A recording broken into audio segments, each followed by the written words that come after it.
The genius boy I secretly admired fell for a bad girl who smoked and drank. He'd skip classes with her, get into fights, and they'd even sneak off to cheap motels. His grades plummeted. I generously gave up my spot in the modeling competition, which helped him secure early admission to Tsinghua University. Later, he became successful, a rising star in the business world, and ended up investing in a project I was working on. A month later, he framed me and I ended up in prison. When he visited me in prison, a faint smile played on his handsome face. "You ruined my love, so I'll ruin your future. Fair trade, wouldn't you say?" When I opened my eyes again, I was sitting in a classroom. The genius boy and the bad girl are running in the rain, just like the protagonists of a coming-of-age angst novel. This time, I choose to respect their wild youth. 1. I was a good girl in the traditional sense, excellent grades, diligent, and always followed the rules. The kind of student teachers and parents always praised. Gu Yang, on the other hand, was a prodigy, practically blessed by God. He was cheerful and outgoing, with an exceptional knack for numbers. He seemed to effortlessly ace his math and science classes without even trying. He and I were like a control group. I lacked natural talent, he lacked diligence. Our teacher, aiming for mutual learning and support, made us desk partners. He would often ruffle my hair, sighing softly. "How can you be so well-behaved? You're going to get picked on. Here, take my umbrella. Your brother here has a golden shield, so I'm not afraid of the rain. Song-hee, study hard. Let's get into Tsinghua together and stay deskmates for life." The stirrings of a young heart, humble yet wild, proud yet open. He never hid his concern for me, nor did he ever reject my admiration for him, until Lu Liangxia, the new transfer student, appeared in his life.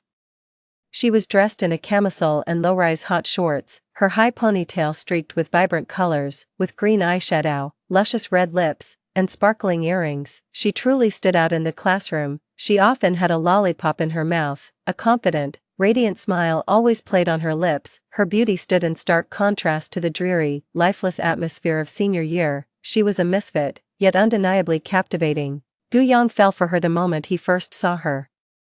I watched Lu Liangxia blow smoke rings, one after another, right into Gu Yang's face, and saw the dazed, intoxicated look in his eyes. I saw Lu Liangxia take Gu Yang's hand and place it on her chest, her eyes sparkling with surprise and joy. Lu Liangxia said, "Can you feel it? My heart beats for you. Yang, how can you be so beautiful? Why am I pursuing you? Because I like you, of course." A young girl's love, fervent and wild, burns with fiery passion. Gu Yang's downfall was, after all, a natural and understandable consequence of being in the public eye. He skipped classes for her, ran wildly in the pouring rain, and they poured their hearts out to each other. He fought for her, and even bleeding and getting hurt, it was a youth he'd never regret. They kissed, embraced, and went to a cheap motel to get a room. No birth control, letting their love intertwine to the extreme, even if it meant an abortion. It was just a hymn to great love, and I've long been forgotten by Gu Yang. Left in a corner, I'd become a failure in everyone's eyes. Song-hee, I heard Gu Yang went to a hotel with Lu Liangxia again. Aren't you jealous, acting all high and mighty like that? No wonder Gu Yang fell for Lu Liangxia. I really envy Lu Liangxia. She's so bold and unrestrained, loving with such fiery passion and intensity. When we were young, we were always curious about forbidden things. In my previous life, I also felt jealousy, sadness, and depression. But I always managed to stay clear-headed. He even tried to persuade Gu Yang to focus on her studies, give up her spot in the modeling program, and help him secure admission to a prestigious university. But what about him? He believed, from beginning to end, that I was the one who broke up his relationship with Lu Liangxia. During those 4 years, he was granted direct admission and, due to his exceptional talent, was sent to a confidential talent development training camp. Lu Liangxia couldn't bear a 4-year long-distance relationship with no contact. She eventually chose to break up. Later, she fell victim to a telecom scam, was sent to northern Myanmar, and died in a foreign land. His revenge on me is well-deserved. After all, love conquers all. No regrets in youth. I'm the one who made him regret his youth. 2. Youth is all about going wild, furiously tackling hundreds of test papers, diligently reviewing thousands of classic, mistake questions, memorizing tens of thousands of words, aiming for the top spot in school, striving to be the provincial champion. Let the whole nation cheer for you. the homeroom teacher stood before the podium, a look of deep disappointment etched on her face. She singled out certain students for criticism. Some of you are so arrogant, thinking talent can trump hard work. Open your eyes and look around. Your grades have plummeted to the bottom of the class. And then there are those of you who don't study yourselves, but drag others down with you. How can you live with yourselves? To live a life with no regrets in youth means taking responsibility for your future path and living true to yourself. Love above all else. Can love put food on the table? For me, love certainly can't put food on the table, but for Gu Yang and Lu Liangxia, love isn't just spiritual nourishment. It's likely the highest ideal of their lives. So, when Gu Yang's mother approached me, earnestly pleading with me to give up my modeling spot for Gu Yang, I didn't hesitate to tell both Gu Yang and Lu Liangxia about it. Gu Yang was surprised at first, then furious. He even harshly reprimanded his mother, who loved him dearly. She's always been like this, completely disregarding my feelings. There's no way I'm going to some modeling competition. I couldn't care less about any guaranteed admission spots. I love Liangxia. Even if I don't get into college, I'm going to be with her. That night, Gu Yang brought Lu Liangxia home. He firmly told his parents he wouldn't be participating in the modeling competition. As I walked past Gu Yang's house on my way home, after finishing my modeling exercises, I saw Gu Yang kneeling in the small garden, being whipped by his parents as punishment. Lu Liangxia stood by Gu Yang's side, her face streaked with tears, pleading with Gu Yang's parents to accept their pure love. Gu Yang's mother, too, was in tears. I poured my heart and soul into raising you. I don't ask for repayment, but I do ask that you take responsibility for your own life. You claim to love him now. But what about the future, when you're married with children, and every little thing costs money? How will you support her? How will you support your children? Gu Yang, as proud as you once made me, that's how disappointed I am in you now. How did Gu Yang respond? He said, my life is mine to command. I love Liangxia. Without her, I'd die. The college entrance exam is merely a path for fools. I'm a genius. Even without the Gaokao, I can still live a brilliant life. He spoke with passionate conviction and righteous indignation. Gu Yang's mother, her chest heaving, slapped Gu Yang repeatedly across the face. She wanted to shake him awake. I want my excellent son back, the one he used to be, but the only response I got was, Liangxia just got a question wrong. She didn't do anything wrong as a person. Grades aren't the only measure of someone's worth. We might not be on the leaderboard, but that doesn't mean we're out of options. We're not a threat to society, we're not plagued by illness. And we haven't become a burden to you. All we ever wanted was love. It's you who wanted to climb the social ladder through us. To leap over the dragon's gate, take these burdens off my shoulders. You're the greedy ones, making decisions for me under the guise of it's for your own good. You're unfit to be parents. I listened in silence. He left quietly. He returned home silently, opened a new modeling exercise book, and continued to practice. 3. Early the next morning, Gu Yang's mother, her eyes swollen from crying, came to find me. She confronted me. Why did you tell Gu Yang about the modeling competition? Hee. You never used to be like this. I stared at her, my face expressionless. Her accusations, however, grew increasingly brazen. You and Gu Yang used to be so close. How could you not try to stop him from spiraling out of control? Hee. Where's the kind hee I knew? I pursed my lips, not wanting to waste my time on such matters. As a senior in high school, I should be seizing every moment to study. Yet, Gu Yang's mother stopped me. She was in tears, pleading, if Gu Yang keeps going like this, he's finished. Hee. Please help auntie, help Gu Yang. Okay, you'll take Gu Yang's place in the modeling competition. With your grades, you're sure to get a guaranteed admission spot. Will you give that spot to Gu Yang? Please, auntie is begging you. When Gu Yang achieves success in the future, he will definitely be grateful to you. He will definitely realize that you are the one who truly deserves him. I took a deep breath. The memories of my past life, of being imprisoned, flooded my mind. Gu Yang framed me and sent me to jail. My parents pleaded with Gu Yang's parents, begging them to tell Gu Yang to let me off the hook. Gu Yang's mother, the woman standing right in front of me, said something to my parents, but I don't know what it was. It actually forced the elderly couple to sell their home and bribe the judge. Eventually, their misdeeds came to light, ruining their reputation in old age. The day before they were to be arrested, they simply committed suicide by carbon monoxide poisoning. Gu Yang is a vengeful idiot who can't tell right from wrong. Gu Yang's mother wasn't any better. I stared intently at Gu Yang's mother and said, word for word, there's only one spot for the modeling competition for the entire school, and the teacher said it goes to the top student. Gu Yang's grades are barely decent in math, physics, and chemistry right now. Giving him that spot would be hurtful enough. But now you're asking me to take his exam for him. If we get caught, do you have any idea what I'd be facing? Besides, whether Gu Yang falls, sinks, or succeeds, what does that have to do with me? I admit I once liked Gu Yang, but I liked the bright, cheerful, talented boy he used to be, not this love-struck fool who's throwing away his future. I don't know if I'm worthy of Gu Yang, but what I do know for sure is that Gu Yang and we're not meant to be. I shook off Gu Yang's mother's hand, and walked towards the school, my steps firm and steady. Gu Yang's youth was all about a love she'd never regret. My youth, however, was dedicated to unwavering academic pursuit, striving to become a better version of myself. For, while I was burning the midnight oil, battling through the modeling competition, Gu Yang and her mother's war, so to speak, had officially begun. Gu Yang's mother approached Lu Lianxia's family, hoping to break up Gu Yang and Lu Lianxia. Lu Lianxia's parents had divorced long ago and never returned after she was born. Lu Lianxia was raised by her grandfather. Her grandfather was summoned to school to be reprimanded by the homeroom teacher. The honest, simple farmer had no idea his granddaughter behaved this way at school. Learning that his granddaughter's actions might lead to her expulsion, the old man knelt at the office door, repeatedly apologizing, his forehead hitting the ground again and again. The old man was terrified of offending the teachers, and equally terrified of offending Gu Yang's mother, who seemed to have some connections. Gu Yang's mother filmed Grandpa Lu Lianxia in this humiliating situation and played the video in front of the entire class. She fiercely accused Lu Lianxia, as a student, you don't focus on your studies, instead, you spend all your time seducing male classmates. How cheap can you get? Lu Lianxia's self-esteem was trampled underfoot by Gu's mother.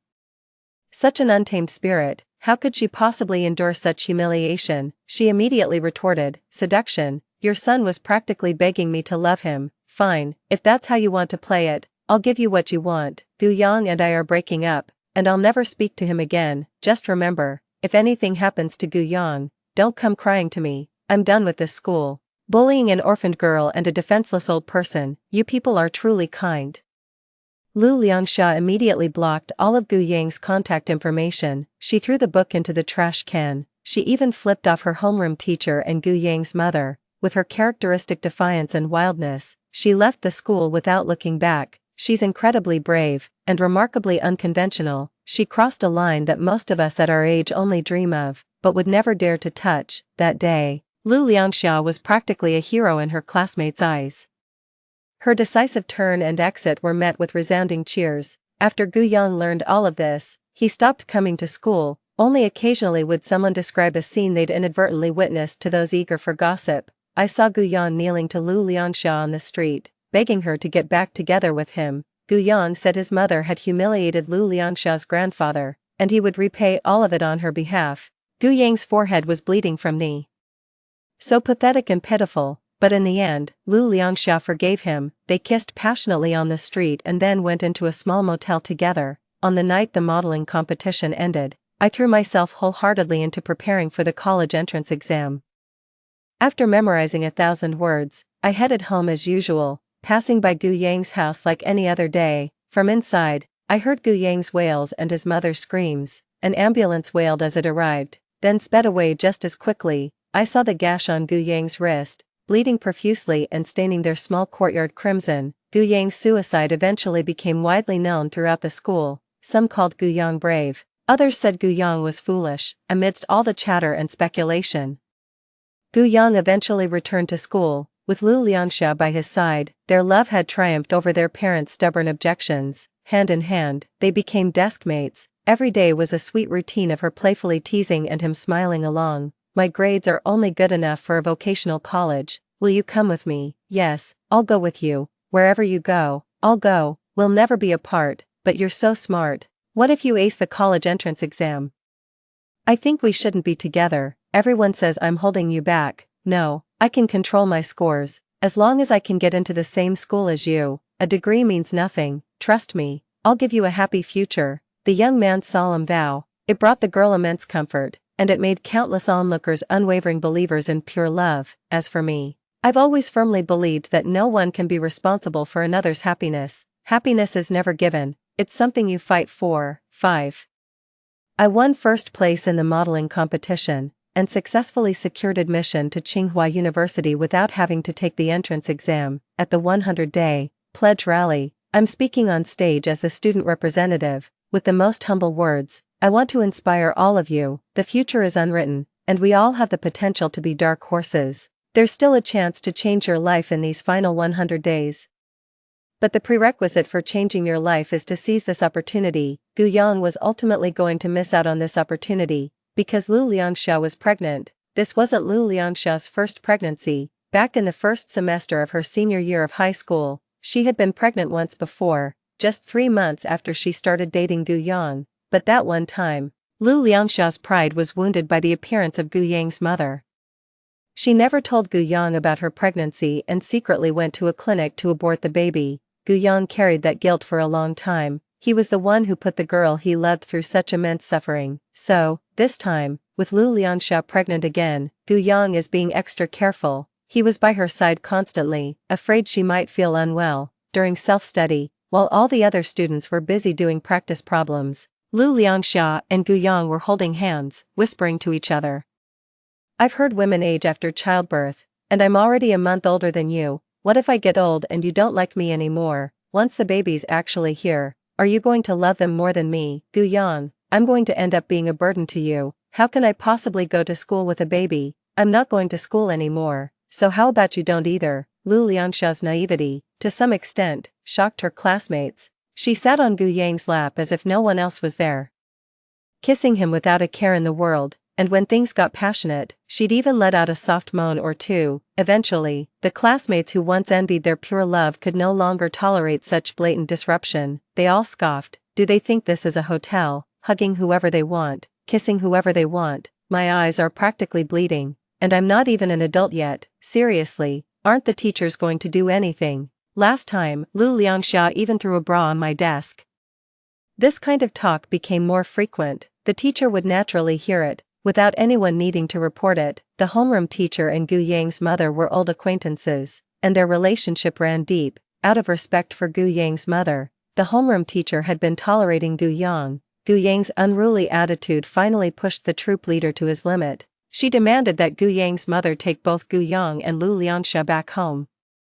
The two respectable individuals had another heated argument in the office. It was only when Gu Yang's father, swallowing his pride, mediated and agreed to take his son and daughter-in-law home that the situation didn't escalate into a complete disaster. In the few dozen days leading up to the Gaokao, I continued my routine of going to school and coming home, burying myself in my studies. Gu Yang practically gave up on his studies and started taking care of the pregnant woman.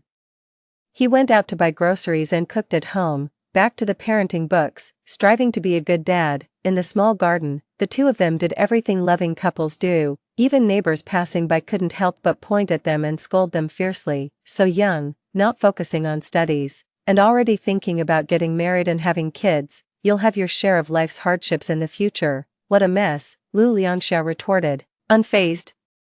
It's because you married a scoundrel that you'll have endless suffering. Young and I are truly in love. We'll only be incredibly happy together. You're just jealous. At that time, Gu Yang and Lu Lianxia were still spending money from Gu's parents. They were living in the house owned by Gu's parents. They hadn't even considered how this tiny 2-bedroom apartment would accommodate all 5 of them once the baby arrived. Gu's mother and father were ordinary working-class people.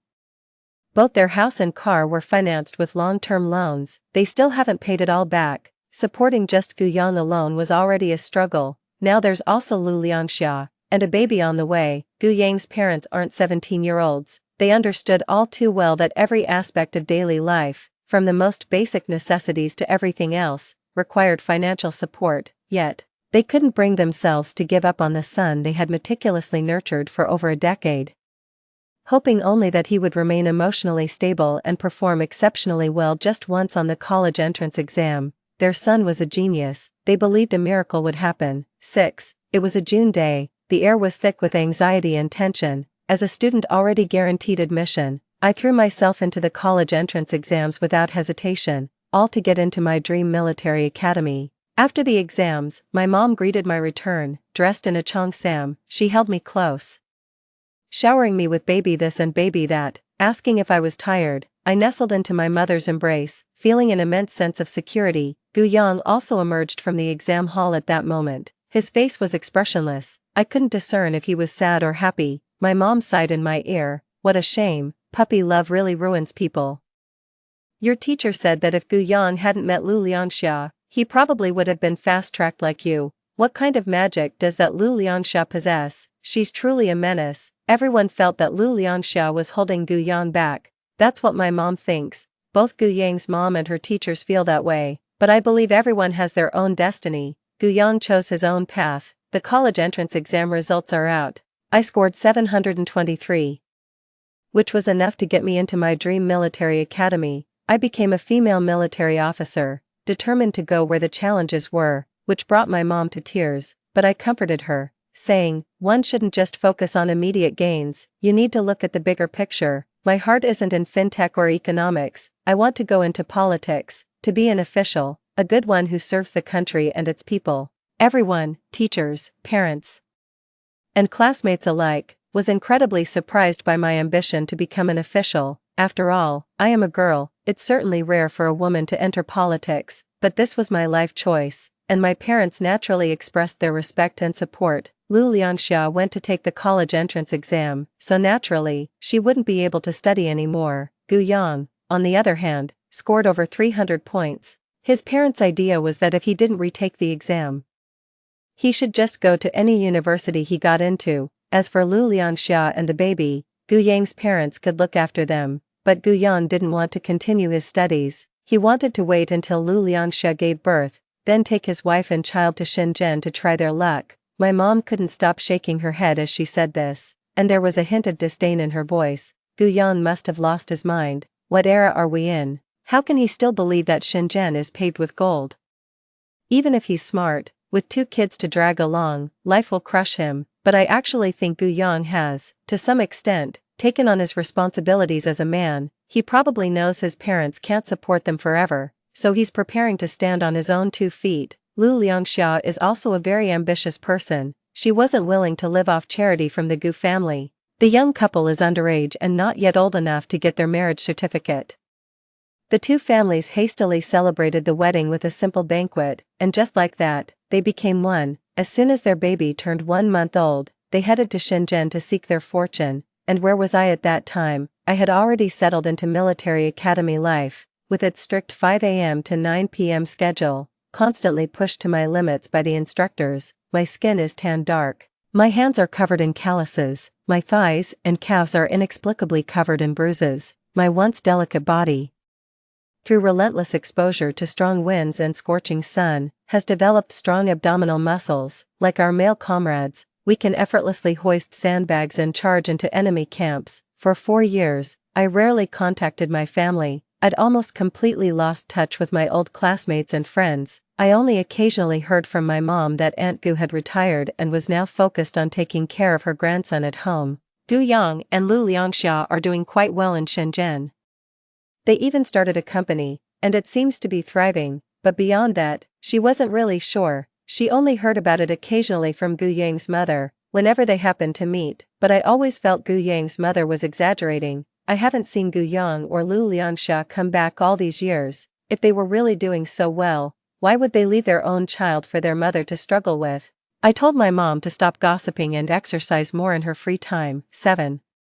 That was during my sophomore year of college. A group from our university went to Shenzhen University to lead military training. As a team leader, I was responsible for arranging accommodation, food, and daily necessities for my comrades. I proactively sought out the cafeteria manager to discuss the matter. That's when I spotted Gu Yang, standing at the serving window, dishing out food for the students. He was wearing an apron, wielding a large ladle, and his movements as he served the students were practiced and efficient. I must have been staring at that window for quite a while. The person in charge proactively asked me, "Do you know him?" I paused for a moment, then replied, "He was my high school classmate." The person in charge raised an eyebrow. "Oh, no wonder you were staring at him. You used to sit in the same classroom, so the difference wasn't obvious back then, but now, after just 2 years."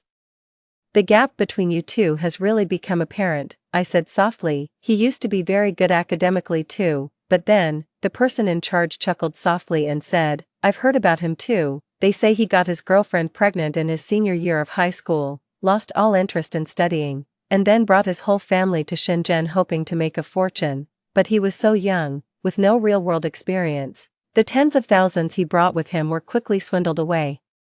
His girlfriend and child had nowhere to go. Apparently, a classmate of his got into our school, and after a lot of effort, he finally landed this job serving food. It doesn't pay much, but it includes room and board, which allows him time to look after his child. But his girlfriend couldn't handle the hardship. After about 6 months with him, she sent the child back to her hometown. He wanted to keep working hard, hoping for a chance to get back on his feet, but then one day, his girlfriend said she was going out to look for work and never came back. He's still here, worried sick about her, afraid she won't be able to find him if she returns. Listening to this, I wasn't surprised by Lu Lianxia's choice, someone like her, who's benefited so much from her looks since childhood. How could she possibly accept falling from grace after being adored by everyone? She was drawn to Gu Yang, not just for his handsome looks, but even more so for the aura of his genius.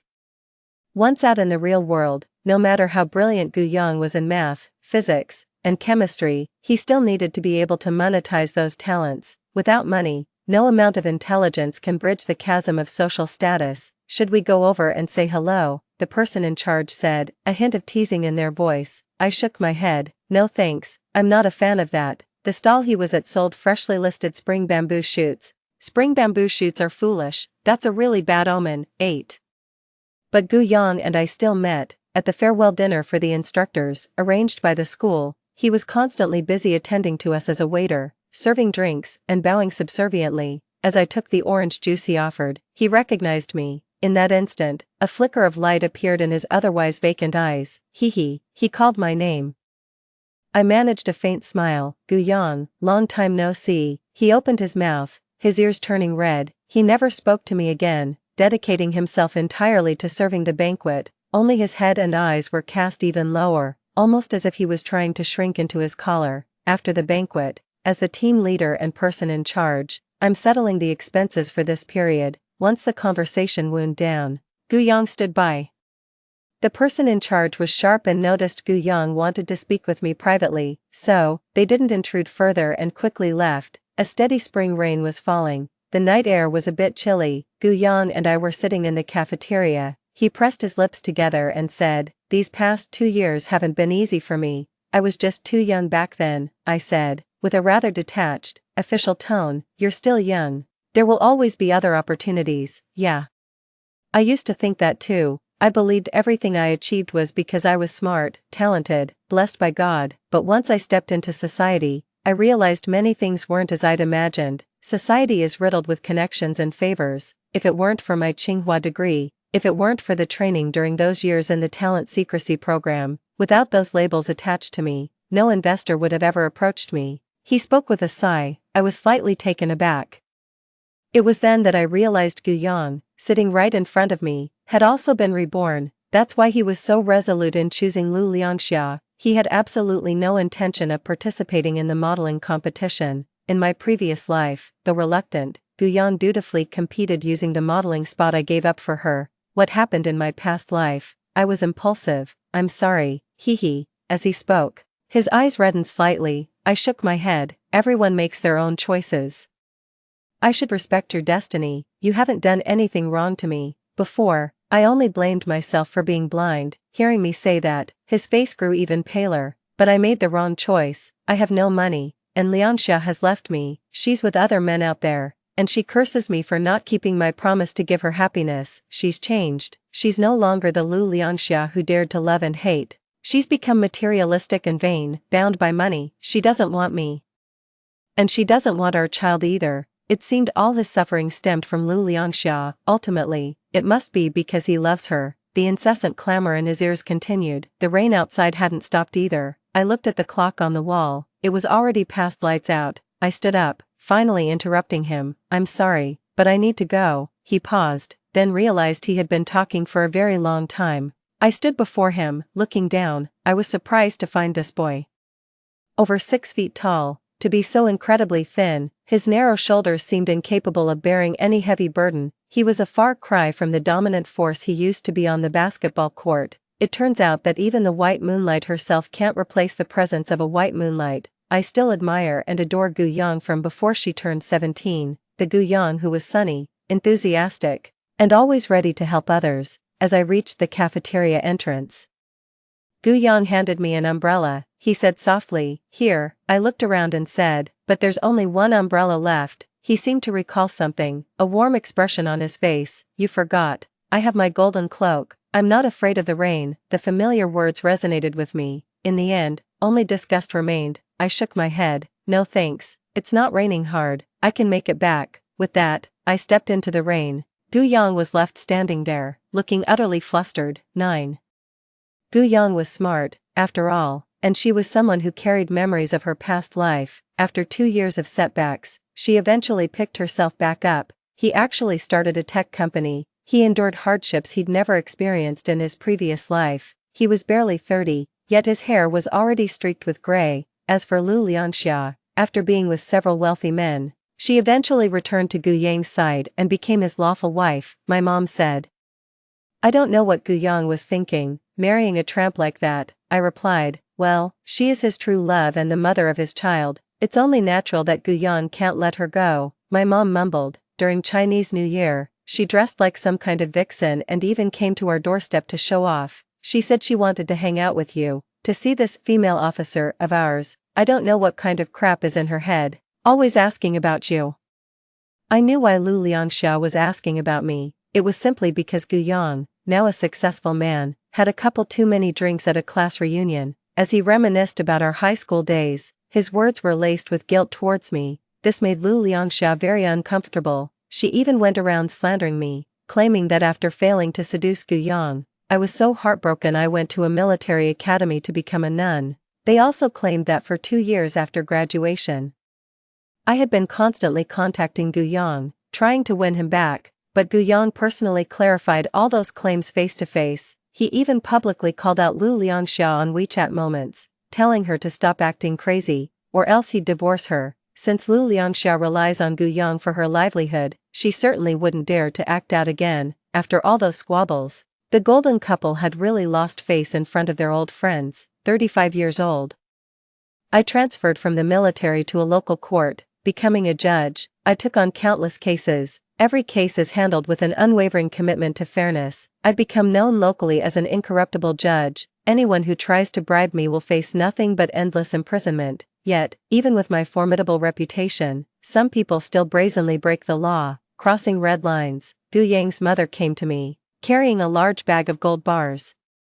She was seeking help regarding Gu Yang's financial crimes. "Hee, you and Gu Yang grew up together, you should know what kind of person he is. He was completely duped by Lu Lianxia, otherwise, he'd never do something like this. Just help him out, it's a small thing, and I'm sure you can handle it, right? We've already gotten Gu Yang to divorce that bitch Lu Lianxia, if you're willing." Gu Yang, he's always had a soft spot for you. Gu Yang's father was also present. He had his reservations, but ultimately, it was for his son, and not just any son, but one who became the boss's son at such a young age. As parents, whether for the current prosperity or out of familial love, they should support Gu Yang in taking this path. I can understand how they feel. I don't agree with that approach. I arrested both of them on the spot for bribery. Gu Yang's parents were arrested. Gu Yang found me immediately afterwards. He seemed quite at ease, a hint of nonchalance beneath the weariness etched on his face. "Hee, I never dared to come find you all these years, but today, I'm finally sitting here in front of you." I gazed at him calmly. "When you chose military academy back then, I found it odd, but after hearing you became a female judge, it all made sense. Transitioning from military service to a civilian role. Entering the judiciary is the fastest path to becoming a judge. You've actually been waiting for me all this time, haven't you?" He sighed, his eyes misty. "It was my fault you suffered that undeserved calamity back then, and it was also my fault your parents met such a fate. It's what I deserve. I brought all of this upon myself." He cooperated fully, confessing to all his crimes. I just listened, watched, and quietly took notes. After he had explained everything, he turned to me and asked, If it weren't for Lu Lianxia, would we still have ended up like this? I looked steadily at him and replied, there are no ifs, are there? I've thought about this over and over again. If it weren't for Lu Lianxia, Gu Yang and I might have ended up like so many other ordinary, happy campus couples, graduating together and starting a small family. But then, I started thinking more deeply, if not Lu Lianxia, then perhaps there would have been Lu Liangchen, Lu Liangqiu, Lu Liangdong.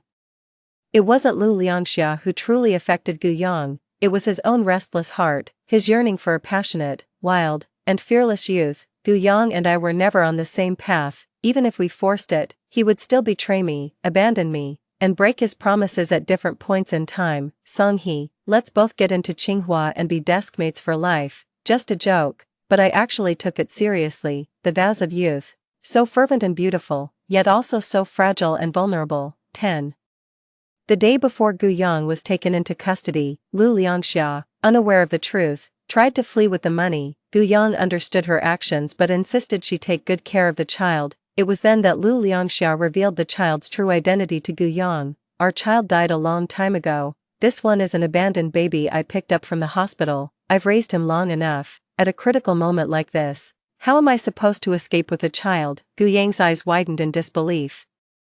Lu Lianxia confessed everything. Back then, you took me and my child to Shenzhen. I had no idea how to care for a baby. The child soiled his pants, and I needed to bathe him, but I was worried about the cold weather. So, I set up a large pot, heating water on one side and bathing him on the other. But we also needed to eat, so while I was steaming rice, the child boiled to death. That day, she was terrified. She also knew she had made a grave mistake. She sat by the pot, dazed and confused, not knowing what to do. Her tears long dried up. When Gu Yang came to, she was back home and smelled meat cooking. Seeing there was meat in the pot, she seasoned it and ate a bowl. Gu Yang even complimented Lu Lianxia on how delicious the stewed meat was. Lu Lianxia trembled and ran out. She wandered around outside for a long time, and somehow ended up at an obstetrics and gynecology hospital. She happened upon a young woman, who had fallen on hard times, abandoning her child, so she took the child in. Afterward, it was as if nothing had happened, and she continued living with Gu Yang. Yet, no matter how she looked at it, this child didn't resemble the one she had before. She's plagued by nightmares every single night. Ultimately, she blamed Gu Yang for all her suffering. She made up an excuse about looking for a job and then just ran off. She wavered, she was scared, but in the end, she chose to bow to life's demands and went to work. She was so beautiful, so unique,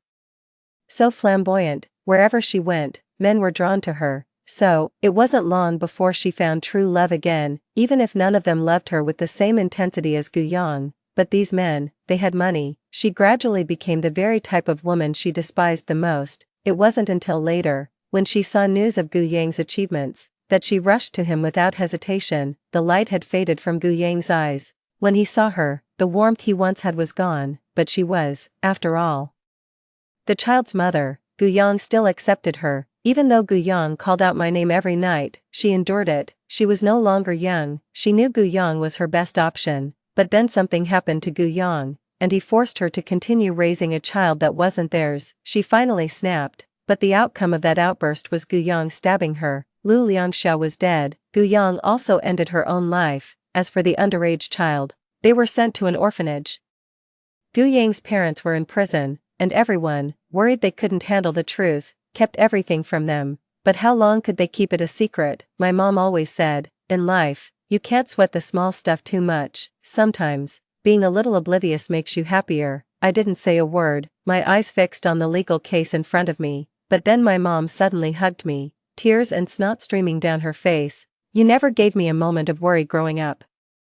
Unlike other kids who rebelled, I was so incredibly lucky to have such a well-behaved child. But you're too sensible. So sensible it breaks my heart. Mom doesn't want you to bear too much. If you're struggling, you must tell me. I will always support you and be your strongest backing. My eyes welled up. I hugged my mom tightly. My mom is so perceptive. How could she not know the stress I've been under all these years? I studied day and night, not daring to slack off for a moment.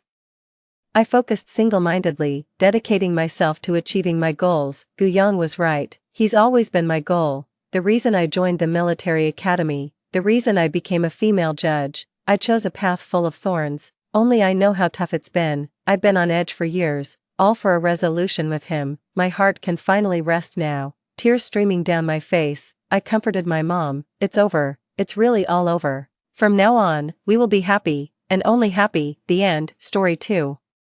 After struggling alongside Chisu for 10 years, we finally upgraded from a rented apartment to a luxury mansion, but he unexpectedly obtained a system that allowed time reversal, returning to that summer when his first love was still alive, so he abandoned his multi-million-dollar fortune without hesitation and clicked confirm, and just like that, I got dragged back to high school along with him. I decisively broke up with him, but he couldn't understand.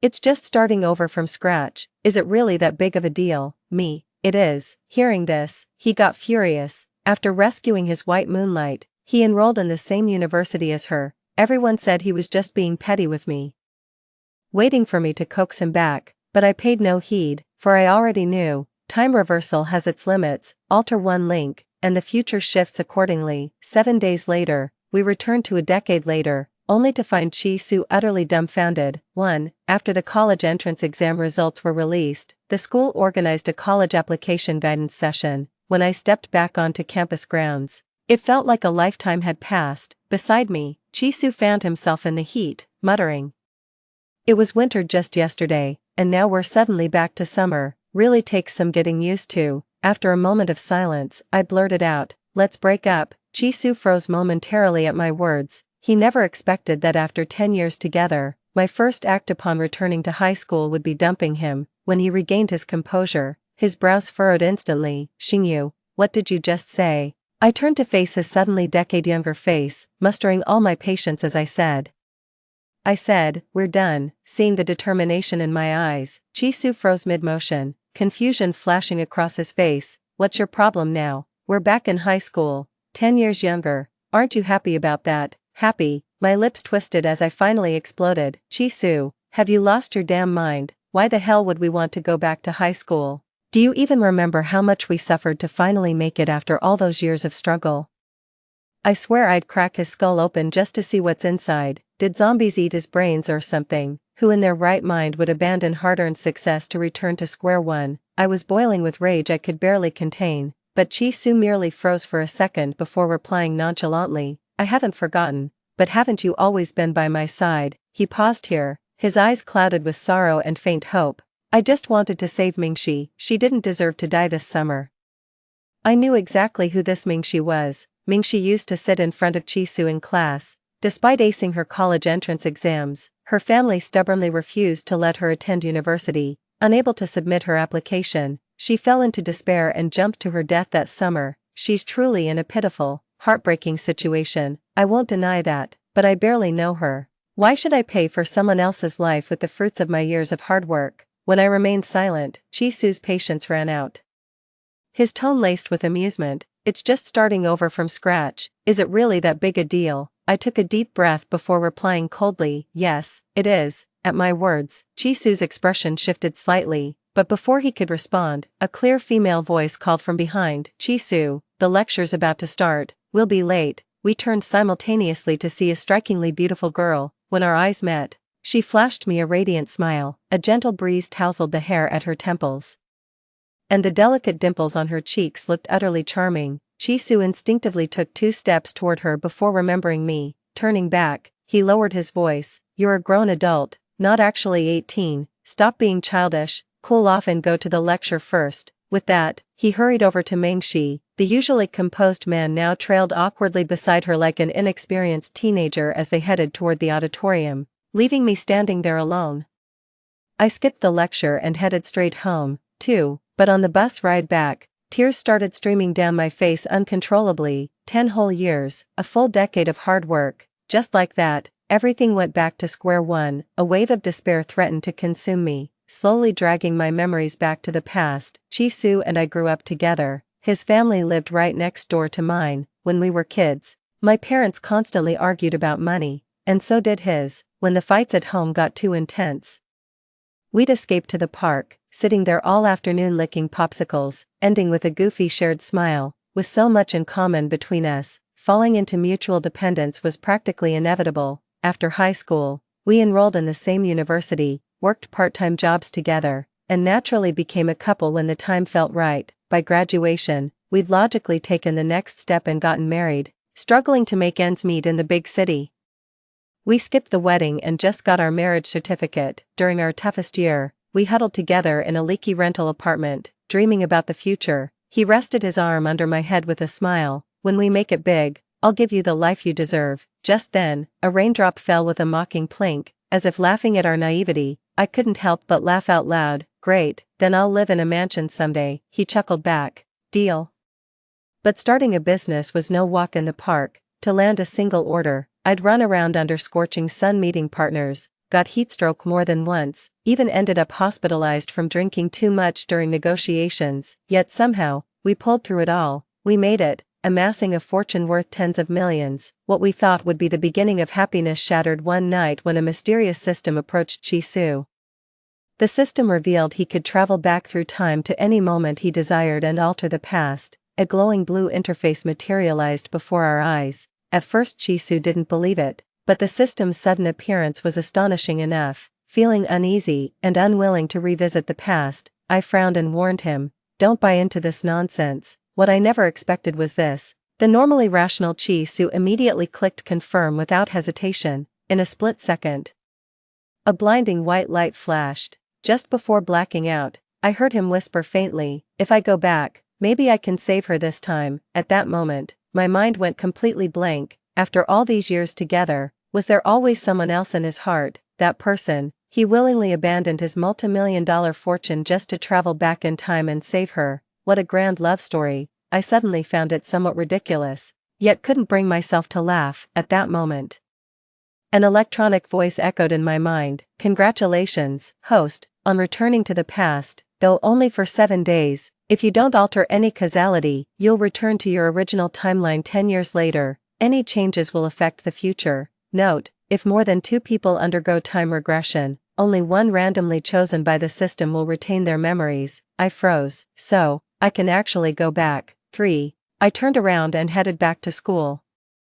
A decade of shared history isn't something to take lightly. You can't just turn off feelings like flipping a switch. When I found Chi-Su, he was just leaving the lecture hall with a faint smile playing on his lips, murmuring something to Mengshi. His gaze faltered when he saw me, probably still smarting from our last argument, before deliberately turning away. "Let's go submit our college applications," was all he said, pretending not to notice me. By we, he meant himself and Mingxi. Mingxi tucked a strand of hair behind her ear, looking slightly embarrassed. "Is it really okay for me to come to your place?" Chi-Shu gave a casual laugh. "Why wouldn't it be? My parents aren't home." "Well, alright then, Chi-Su." I called out his name. Chi-Su halted in his tracks, glancing at the still-breathing Mengshi. I was unexpectedly struck by a pang of guilt. Mengshi didn't notice my discomfort.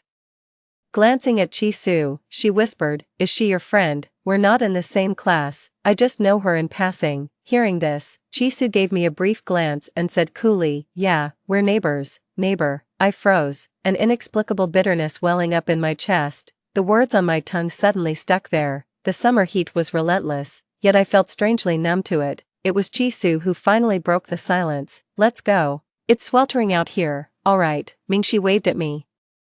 "See you later then." Me. Chi-Shu didn't look back as he thoughtfully hailed a cab for her, yet before, he'd always tell me, "Taking the bus is fine, I'll ride with you." Back then, I just thought he was being frugal. So that's how it is. He does have a caring side after all. The system's words still echoed in my mind, yet I didn't chase after them. 4. I went home alone. There are 3 days left until the application deadline. Back then, to avoid a long-distance relationship, I chose a local university with Chi-Su, but as my career took off and I traveled more, I began regretting not attending a better school. Given a second chance, I could rewrite my life's path. At this thought, my simmering resentment finally settled. I didn't step outside for the next 3 days, right up until the college application deadline. My best friend Xiaoqing asked me out for some fun. I hadn't seen her youthful self in ages, so I happily agreed. We went to see this year's blockbuster movie. To my surprise, I ran into Chi-Su at the cinema. He was holding 2 tickets in his hand. Our eyes met in an instant, catching us both off guard. He froze momentarily, a flicker of panic in his eyes before quickly composing himself. Walking toward me, he said, "Don't get the wrong idea, Mengxi's never been to the movies before. I just wanted to take her." I nodded calmly. noticing my aloofness. Chisu stared at me for 2 seconds before inexplicably growing irritated, lowering his voice. He asked, still mad, with our past life experience, we'll succeed faster anyway, why be so petty, it's not just about that. Raising my eyes, I murmured, what if I told you we could return immediately, if you don't change, then we'll remain husband and wife. I spoke earnestly, but Chisu dismissed it, stop joking, we're already back, and how could you bear to let someone die without helping? I never realized you could be so heartless. He had a point, I nodded, fine, have it your way.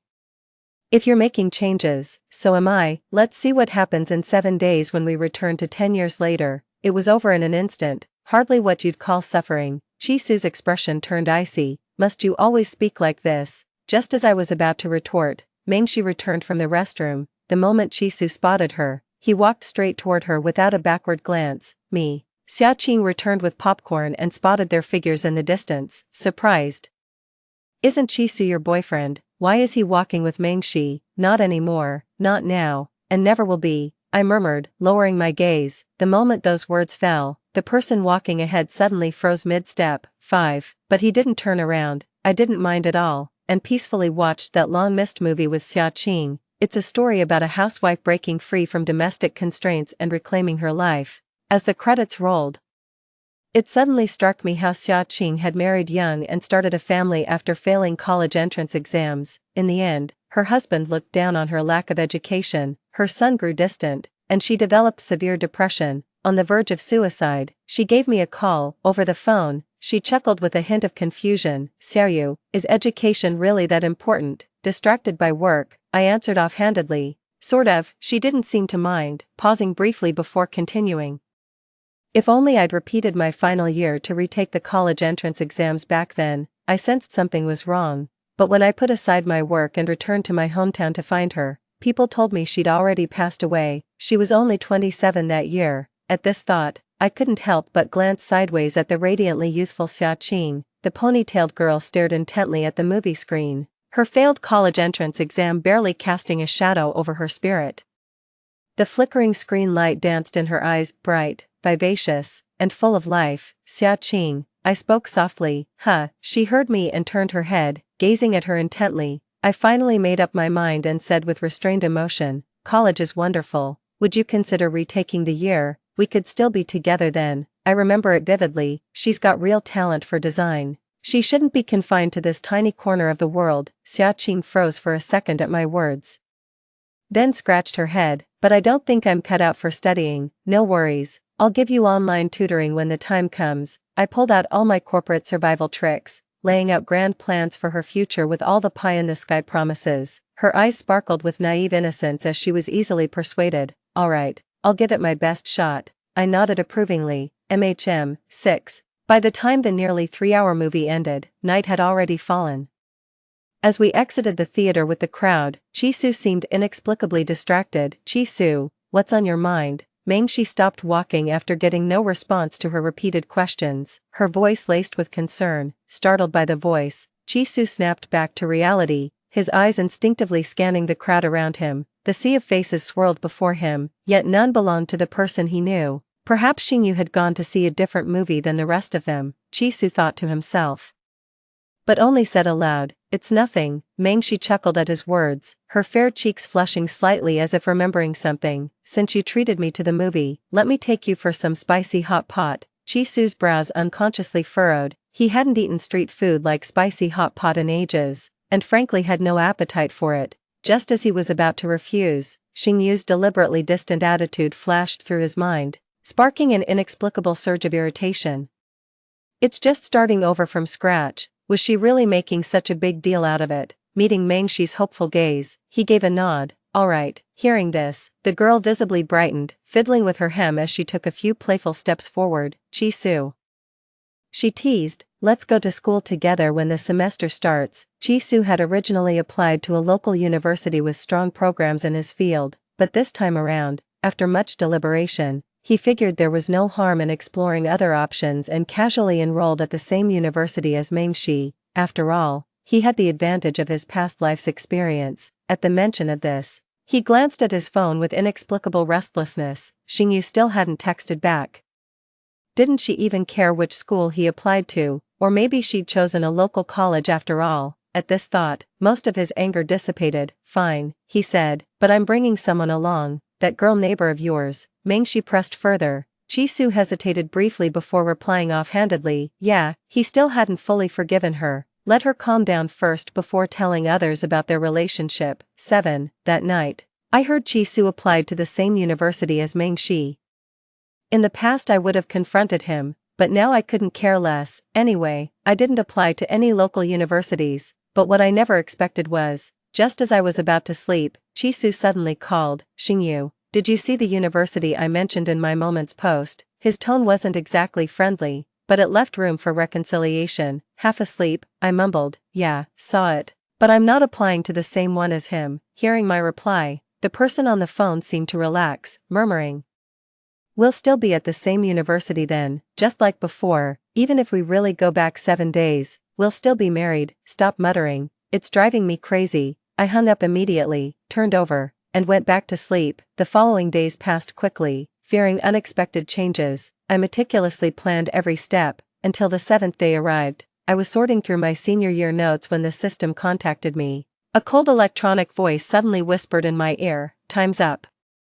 Initiating return portal. My fingers froze mid-motion, the densely packed notebooks rustled as a draft swept through, the page corners that should have yellowed with time remained surprisingly fresh from that summer 10 years ago, fluttering like whispered secrets. The next instant, a blinding white light flashed before my eyes, my heart began pounding uncontrollably. What would this uncertain future hold? 8. Meanwhile, next door, Jisoo reclined on the worn red leather sofa, clutching his lagging phone with a furrowed brow, refreshing the screen over and over, yet the chat history remained frozen from days ago. Bad reception, or unstable connection. He reflexively blamed the internet connection, shaking his phone in frustration, yet despite the refresh confirmation, no new messages appeared. In the past, Xingyu would have bombarded him with texts, just ordinary daily stuff, would ask if he'd eaten yet, would ask what he was up to, but now, the chat window lies empty.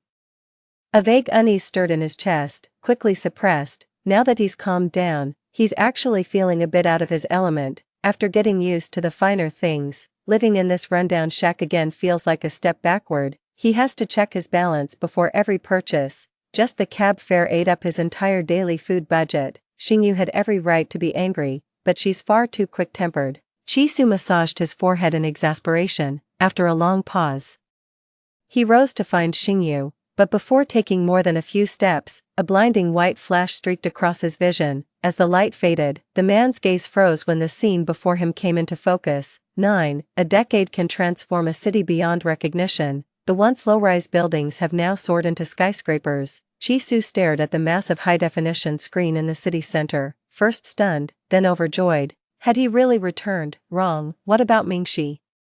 He pulled out his phone and scrolled through the contacts. Soon enough, he spotted a familiar name. He clicked into Mengxi's social feed, where recent photos showed the woman sipping coffee in an elegant spaghetti-strap dress. Compared to her awkward teenage look from 10 years ago, the now made-up Mengxi had matured significantly. He'd actually altered the past, but soon, Jisoo sensed something wasn't quite right. Why isn't his phone the latest model? And what's more, he glanced down at his clothes. No designer labels in sight. A strange unease crept through him as he suppressed his anxiety and hailed a cab straight to his former villa. There's someone in the villa. Jisoo felt slightly relieved. Just as I thought. This still makes sense. Everything will fall into place once we find Xingyu. He knocked on the door, but it took ages for someone inside to answer. It was winter, and the southern climate was damp and chilly, the kind of cold that seeped into your bones with every gust of wind. Shivering violently, Jisoo snapped impatiently, Xingyu, you. The words died in his throat. A middle-aged man emerged from inside, eyeing him suspiciously. Who are you looking for? Jisoo's pupils contracted, his throat tightening involuntarily. How could this be? 10. After being escorted out of the villa by security called by the man, Jisoo stood dazed on the asphalt road, utterly stunned. How is this possible? Hadn't he traveled 10 years into the future? Why didn't the villa belong to him anymore? And what about Xingyu? Right, Xingyu. He pulled out his phone, frozen fingers frantically scrolling through contacts, desperate to find Xingyu. But after combing through everyone, she was nowhere to be found. He couldn't recall Xingyu's phone number for a moment. muttered damn it under his breath, and took a cab to the office. This time things unfolded exactly as he'd anticipated. The company was still there, but nearly deserted, a far cry from its former scale. The few employees who noticed him just gave a perfunctory chairman "Chi, where's Xingyu?" He barely recognized any of the staff inside, but he couldn't afford to care anymore, suppressing his emotions as he asked. He remembered working side by side with Xingyu at the company during this period. She was his deputy director, logically speaking. She should still be at the office. Could she be out on a business trip? Before the thought fully formed, the person before him gave him a strange look. "Xingyu, who's that?" "We don't have anyone by that name in our company." Like a thunderbolt striking Chi-Su's head, his heart seemed to stop beating in that instant. 11. Everything had changed. Everything has changed. Realizing this, Chi-Su forced himself to stay calm. After leaving the office, he called up his former classmates one by one to inquire about Xingyu's recent situation. Someone actually knew and casually told him, "Oh, Xingyu, she and her best friend went to Beijing, I heard. Seems they're doing pretty well with their business now." Chi-Su's fingers tightened around the phone, gripping it so hard they turned white. He suddenly remembered what Xingyu had told him before: if nothing changes, you can return to 10 years later. But he changed things. Was this the butterfly effect in action? Yet they'd been together for over a decade. A decade of loving memories couldn't possibly be fabricated. How could she truly abandon him? At this thought, he swallowed hard, suppressing the overwhelming unease in his chest. After hanging up, he frantically began scrolling through his phone. The university he graduated from was what he'd previously listed, the same school as Mengshi. He owns a company, but there are barely any employees in the work group. He has no idea how he survived these past 10 years. Why didn't he become the CEO of a listed company like in his previous life? He clearly should have had way more experience by now. He's going to confront Xingyu about this. 12. I was having lunch with Xia Qing when the receptionist called to say someone claiming to be my boyfriend was asking for me. Xia Qing froze for a second before widening her eyes in shock. "Babe, when did you start dating someone behind my back?" I was equally confused. "I didn't, really." Xia Qing clearly didn't buy it. Putting down her chopsticks, she pressed further. "That puppy-eyed junior." She was referring to the college guy next door who had these innocent puppy dog eyes. I shook my head. "Or the Hermes guy. There's this rich second-generation heir who keeps showering me with Hermes gifts." I shook my head again. "That was." She rattled off a long list of names until my head spun.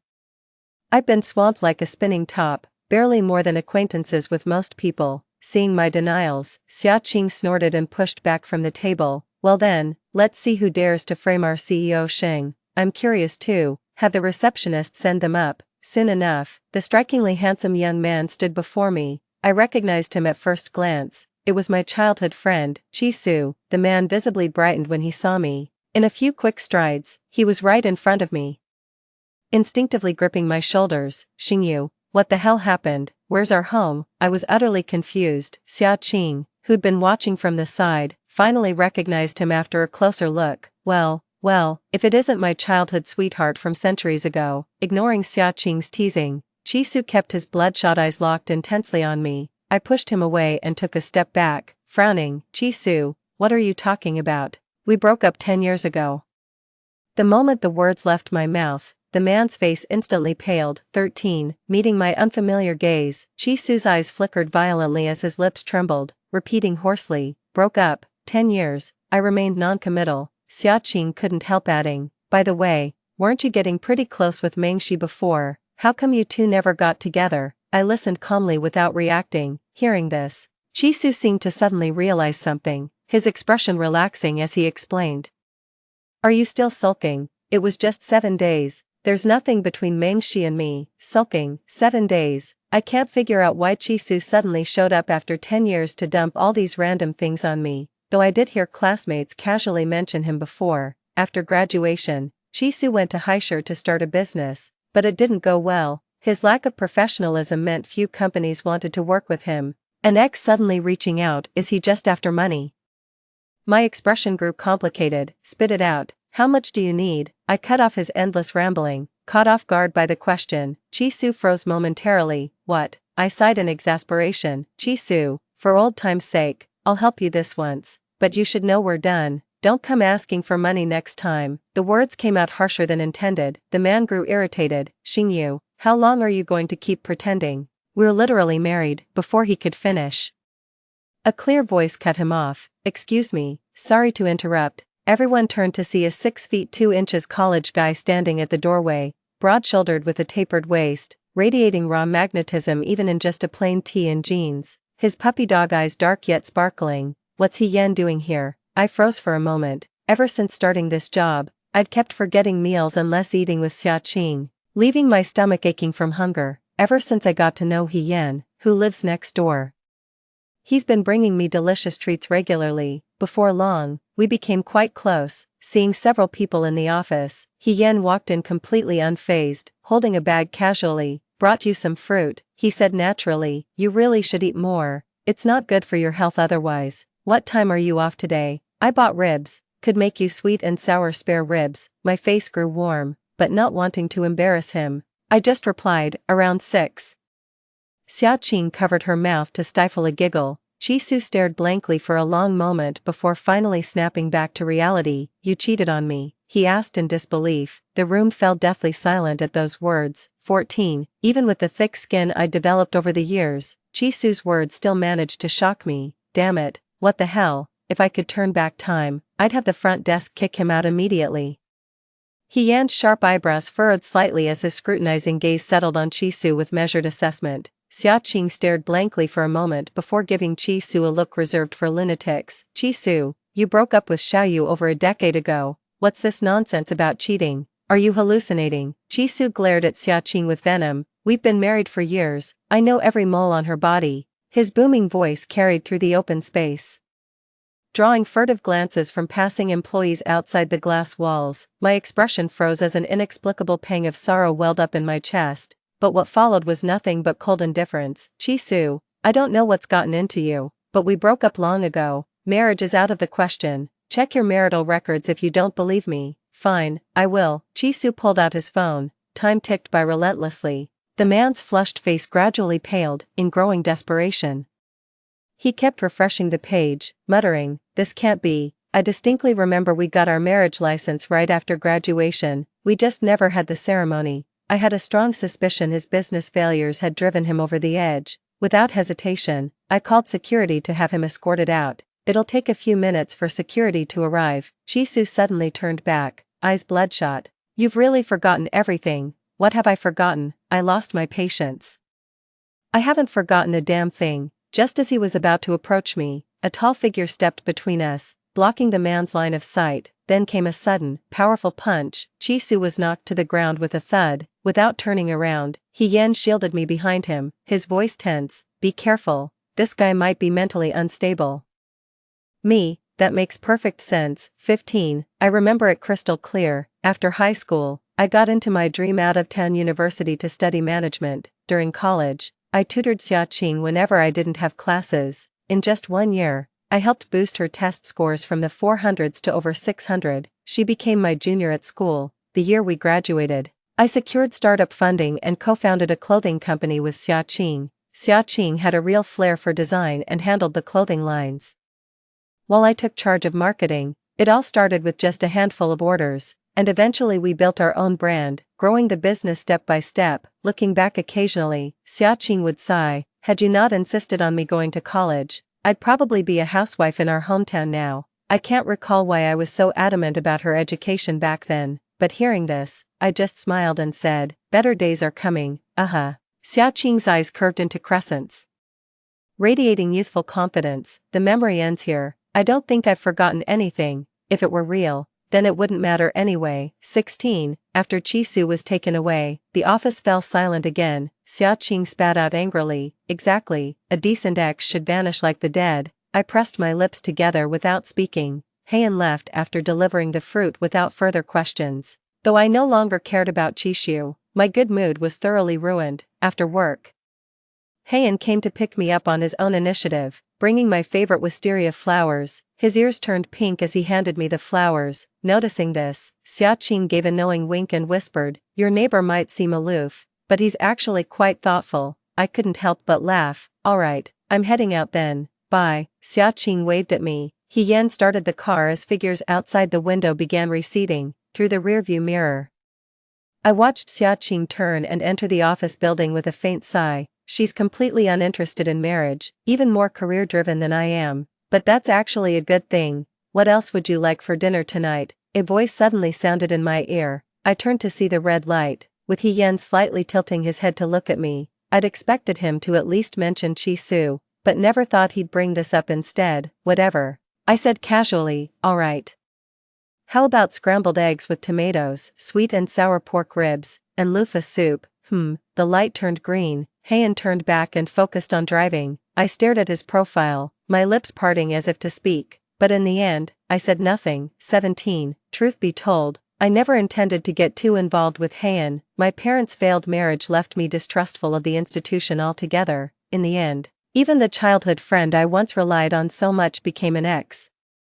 There was a time when I believed my career would be my lifelong companion. I've actually said this to He Yan quite openly, but He Yan just wouldn't give up. He said feelings can grow over time. If 5 years isn't enough, we'll take 10. He cooks 3 meals a day for me and picks up the chores when I'm feeling lazy, gently weaving himself into the fabric of my life. Lost in thought, the car came to a stop. We're home. The voice snapped me back to reality, and I followed He Yan into the elevator. While waiting for him to cook dinner, my phone suddenly pinged with a friend request. It's Chi Su. I hit reject, but they wouldn't take no for an answer, sending request after request. Finally fed up, I accepted. The typing indicator popped up almost immediately. Xingyu, I swear there's nothing between Mengshi and me. That phrase again, as if I actually cared. I shot back, what's that got to do with me? Then immediately blocked him. About half an hour later, Heian finished cooking, lured by the aroma. I put down my phone and wandered to the kitchen. Leaning against the doorframe, I watched the tall guy in an apron and couldn't help teasing with a grin. Hey, you've got serious husband material vibes going on. Really? Heian turned around, his bright eyes beneath dark hair shining like an overjoyed golden retriever receiving praise. I had the urge to ruffle his hair, but the height difference made it impossible, as if sensing my disappointment.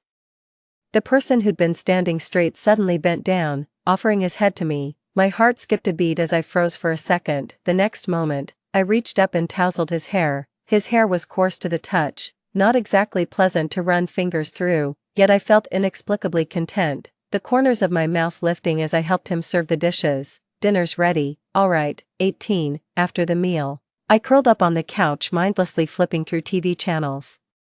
That's my way of unwinding. After finishing the dishes, Heian came out and casually took a seat beside me. When he remained silent after a while, I inexplicably blurted out, aren't you curious about that man from earlier today? Though Chi Shi was talking about something that never happened, he spoke with such conviction, as if we'd truly been married and intimate before. The person beside me paused thoughtfully. I don't know him, but I trust you, of course, if you're willing to share. I'd be happy to listen. I turned to look at him, meeting his earnest gaze. After a moment, I chuckled softly. Never been married, that was my childhood sweetheart. We broke up 10 years ago. A single simple word, yet brimming with trust. I was momentarily speechless. What should I do? He actually seems kind of decent, he's just begging to be teased. 19. I did mess with him a little, pinning He Yan against the couch. I stared into his eyes before playfully nipping at his lips. I'm 28, not some naive girl anymore, though shy by nature. I'm used to taking charge, always craving the upper hand. His Adam's apple bobbed violently before he rasped out, I want this official. Depends on your performance. Just a senior at 22, he's all youthful vigor and restless energy. In no time, he took the dominant role, their tongues entwined, a glistening thread trailed between them. As things progressed, I remained on top as he leveraged his strength to thrust upward from below. My body wavered uncontrollably. I nearly lost my balance from his momentum. His grip on my waist left me no escape, until we reached the peak together. 20. He Yan and I officially became a couple. A year later, we got our marriage certificate. I originally wanted to keep it simple, but he insisted on a grand celebration. Before and after the wedding, He Yan was busy coordinating every detail, even hiring a designer to create my wedding dress. I felt helpless, but there's no denying I was deeply moved. Xiaqing served as my bridesmaid, beaming as she said, wishing you a lifetime of happiness together. With a smile, I responded and tossed her the bouquet, though not because I wished for her to marry soon. Countless roses. I hope she always stays true to herself, forever free as the wind, forever passionate as fire. Chi-Su's side story. A red exclamation mark appeared on Chi-Su's sent message. He stared blankly at the screen, lost in thought in his rented apartment. His phone suddenly buzzed again. He quickly looked down at his phone. It was a message from Mingxi. Chi-Su, want to hang out together? Chi-Su stared at the message, his mind drifting back to that summer 10 years ago. He'd long sensed Mingxi had feelings for him. I know exactly who Mingxi is in his story, before traveling back in time. He'd even fantasized that given another chance, he would have pursued a romance with Mingxi. The unrequited first love of youth always leaves a bittersweet aftertaste when remembered after achieving success, so when he actually returned to the past, he secretly showered Mingxi with affection, but when it comes to marriage, he still wants Xingyu by his side. He and Xingyu grew up together, becoming each other's most trusted confidant, after all they'd been through together. He's certain Xingyu would never leave him. Back when they were crammed in that tiny rental, there were no wedding ceremonies or diamond rings, absolutely nothing, just a leaky roof overhead, yet Xingyu would lie in his arms, dreaming of their future together, but he never expected Xingyu's cutting words, "Not your boyfriend now, never will be." The prophecy came true. Turns out time reversal has its limits. They traveled 10 years into the future together, but everything had changed. Chi-Su tried to recall the professional knowledge he'd learned years ago, but his mind went completely blank. His heart suddenly raced with panic as a terrifying thought exploded in his mind, sending chills down his spine. They had indeed returned to that moment, but this wasn't rebirth, rather, they'd traveled back 10 years as their future selves, making different choices for their younger counterparts. A decade ago, I had no so-called success formula. But every decision I made led to different transformations. Even if he started the same company again, success would remain elusive. As for those so-called secrets to success, his ascent to the pinnacle of success wasn't just his own doing, it was Xingyu's unwavering decade-long dedication that kept hope alive whenever he nearly gave up. The realization hit him like a thunderbolt. He clutched his head and let out an anguished roar. If only. He wished he could go back to when Xingyu warned him not to trust the system. He'd never make that choice again. The end. Story 2. I mustered all my courage to hand Zhou Xian a love letter in front of the entire basketball court. He just held the basketball, glanced at me with a smirk. "Little girl, you've got that troublemaker look, not really my type." Then he pointed upward, cast a meaningful glance toward the distant lawn, and left it at that. Zhou Xian always thinks I'd flirt with any guy during a quick water run, which drives him crazy with insecurity. I woke up to find myself 7 years in the past, right at the moment of filling out college applications. Without hesitation, I chose T University where Zhou Xian studied, determined to give him the perfect romance and erase all his doubts. But when the semester began, I was stunned to see Zhou Xian with blue hair, earrings, and tattoos. "This is my innocent boyfriend," skeptical.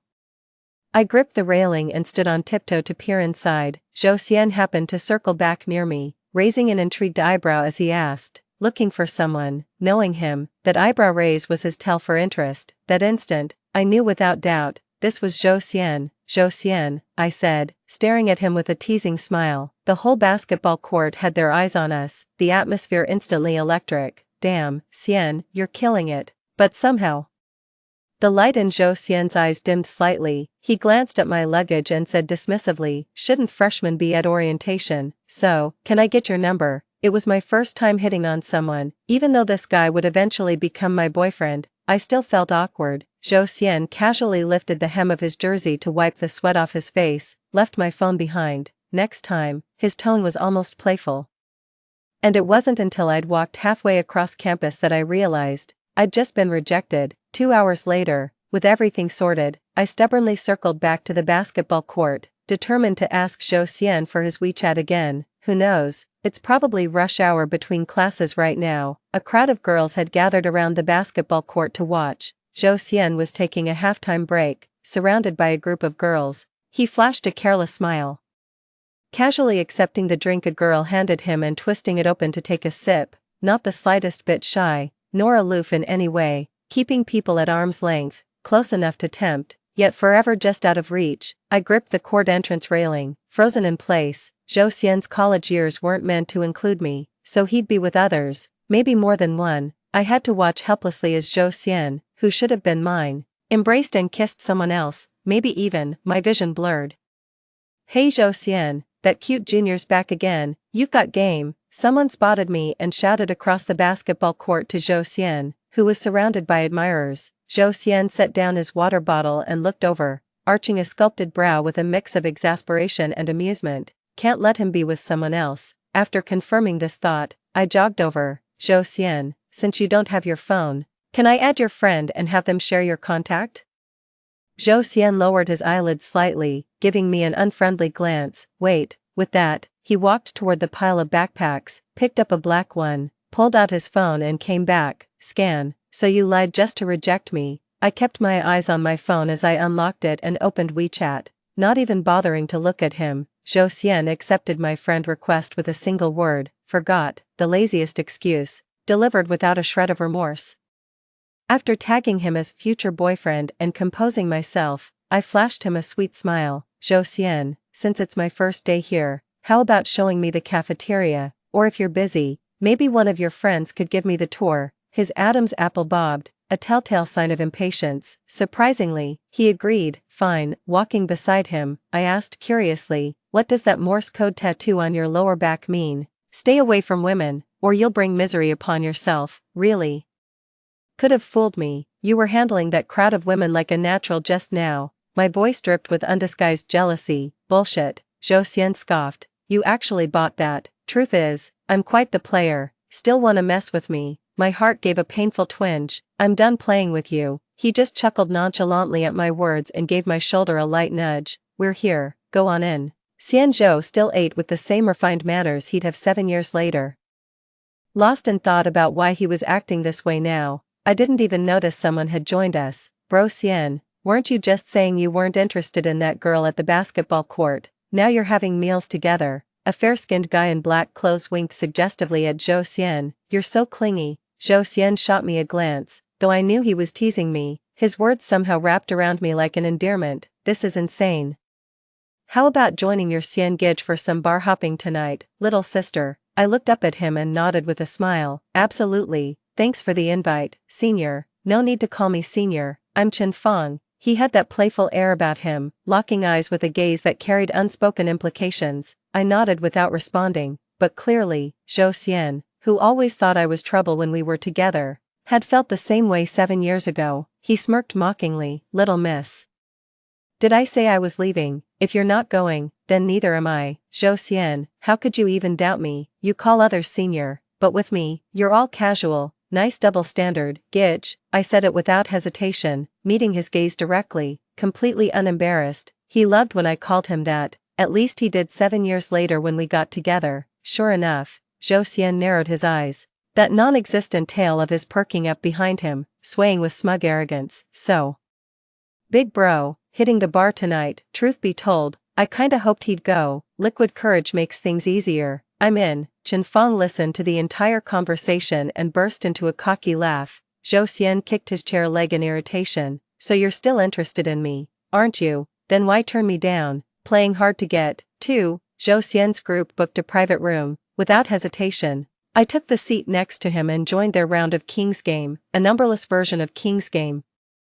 Zhou Xian, I'm the king, I declared, staring straight at him while holding my card. When drawing cards earlier, I kept praying to get the joker. Even God heard my wish. Zhou Xian took a sip of wine and smiled without responding. Well then, I want you to kiss me, I said, pointing to the corner of my mouth. The entire booth erupted in thunderous applause. You're amazing, Junior. Hell yeah, Junior. Sure enough, the smile gradually faded from his face, knowing full well he'd refuse. Yet still making the request, only to end up heartbroken. Oh dear, what should I do? It's been so long since I last saw him. I just really want to get close to him. I made a rather awkward excuse for myself, which was also a gamble. If you really can't do it, maybe your friend could step in for you. Friend. Zhou Xian's smile vanished completely as he raised an eyebrow at me. Chen Feng was the first to react, patting Zhou Xian's shoulder with a grin. Honestly, this junior's got some fire. If you can't handle her, want me to take your place? Zhou Xian set his glass down with deliberate force, curling one corner of his mouth into a wicked smirk. Like hell you will, get lost. The next moment, he yanked me against his chest, my face smashed into his torso as he gripped my chin, eyes burning into mine, calling everyone friend. Are you trying to pick me up or someone else? Huh, you. As the word fell, so did the kiss.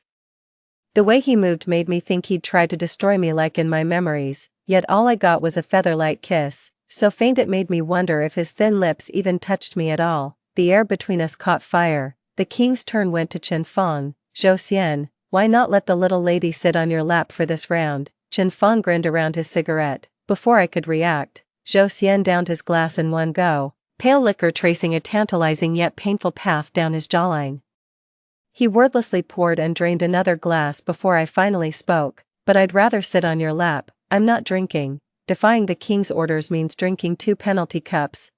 I'll take yours," Zhou Xian murmured without looking at me, lazily pouring more wine. He downed 4 cups in one go. The crowd seemed to have forgotten his rejection of me, clapping and egging him on. I forced a smile and played along. The next person became king and made the same demand as Chen Feng. Watching Zhou Xian pour the wine, I lowered my head in embarrassment, clutching her skirt desperately while searching for an excuse to leave. She was effortlessly comforted by the senior girl beside her. "Don't be upset, Junior. This is Zhou Xian's first time drinking during a game. How flattering that I'd make him so uncomfortable." The senior girl giggled and hugged her boyfriend, who chimed in knowingly. "It just means Zhou Xian chickened out. Get it? He's not unwilling to let you sit there. He just doesn't dare." "Junior, wow, you actually managed to win over our legendary playboy Xian." I couldn't help but burst out laughing. "Feels like I'm still miles away from actually winning him over." "Exactly, flirting's fine. But if you actually tie him down, he'll get so annoyed. Ha ha ha, we're totally rooting for this show. Junior, go get him." Suddenly Zhou Xian started looking pleasing to the eye again. He'd been forced to drink too much, though his expression remained composed. The corners of his eyes were faintly flushed. This was Zhou Xian's telltale sign of drunkenness. His long eyes with their naturally tapered lids now drooped slightly as he bowed his head, making my heart race uncontrollably. "My boyfriend is so handsome, going to devour me." Zhou Xian's voice, thickened by alcohol, dropped to a husky, sensual register, nothing like his usual crisp tone. I swallowed hard before I could stop myself. "Well, not that I..." He deliberately misinterpreted me before I could finish saying "not that I'd mind." "Scared, then head back early. Stop clinging, dorm curfew's coming." Zhou Xian leaned deeper into the couch, his arm casually draping over the sofa behind me like he was pulling me into an embrace. I tapped my phone. 11:00 p.m. "I am tired, but it's too late to fly back now." "What did you usually do?" Zhou Xian arched a brow, tilting his chin. Across the street was a hotel." Have you been with someone else?" My heart feels stuck in my throat. Whatever, he didn't even know me before, no use dwelling on it, just focus on the future. "I forgot my ID, I muttered, tugging at my skirt. So what?" Zhou Xian toyed with the cigarette between his slender fingers, but didn't light it. "Can I share a room with you?" Zhou Xian couldn't help but laugh. "Sweetheart, do you think I'm a monk or an idiot? I just want to sleep, but if you really want to, I don't mind. As long as it's you." "Fuck," Zhou Xian cursed under his breath, stubbing out his cigarette before grabbing a black coat to drape over my head and pulling me away with him. My heart was pounding like crazy. No way, I'm not ready for this. We'd done this before, but never with the 20-year-old baby-faced Zhou Xian. Nor the wild blue-haired version. This was the 7 years later Zhou Xian, tailored suit, silver-rimmed glasses, that refined yet utterly dangerous look. He shoved me inside and flicked the light on. I yanked the coat off my head. Zhou Xian leaned against the doorway, eyeing me with hostility. "Don't provoke me again, just sleep." "Where are you going?" "Let's go back and pull an all-nighter." I must be insane, after all this fanfare bringing me here, enduring everyone's teasing, and mentally preparing myself. He just wants to go back for drinks. I stammered before finally finding my words. "Don't you have any feelings for me?" Zhou Xian was about to walk away but paused, looking at me seriously. "Not particularly, but I'm not picky when it comes to pretty faces." Lies. I clutched the clothes in my hands tighter and tighter. My pride told me to let him go. This version of Zhou Xian wasn't someone I could love, nor someone I could move. But remembering how tender he'd be with me 7 years later, how achingly insecure, my heart softened. I sulked and complained. "Zhou Xian, if you see me 7 years from now, you'll fall for me at first sight." Zhou Xian let out a mocking laugh. "Delusional much, you already are now. You just won't admit it. Get some sleep if you're not thinking straight, sweetheart." Zhou Xian flashed me a half-hearted smile, closed the door, and left. 3.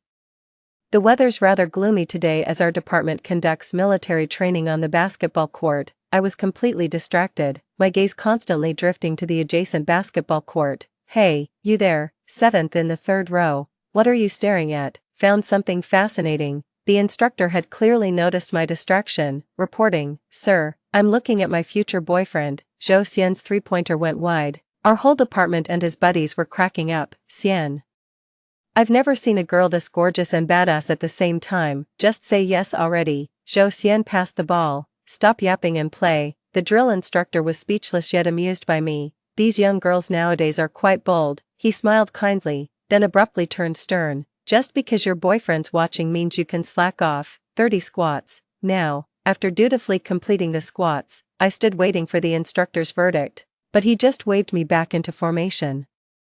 Alright everyone, take a break. Anyone want to show off some talents? Hey there, the girl watching her boyfriend, want to come show us something? Honestly, I'm not too bad at dancing. Yes, thanks, drill instructor. I ran up and connected my phone to the instructor's speaker to play a song. As the music started, Zhou Xian's buddy knowingly stopped in his tracks, winking at him while holding the basketball. Xian, check out your little sister dancing. What sister?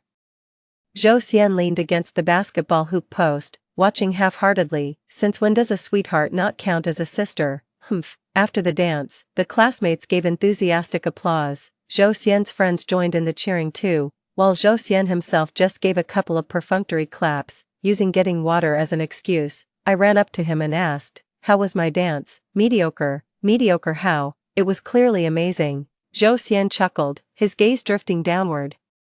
"Just mediocre, pervert. I'll grow more. I've got proof. I'll be amazing in 7 years." Zhou Xian seemed thirsty, licking his lips as his Adam's apple bobbed. "No girl brought you water today, huh? Want to make do with mine? I don't mind, we're practically family anyway." Zhou Xian rubbed his temples, visibly annoyed. "I do mind. Fall in with your group. Stop loitering here." With a cold snort, I jogged over to the drink station and grabbed a fresh bottle.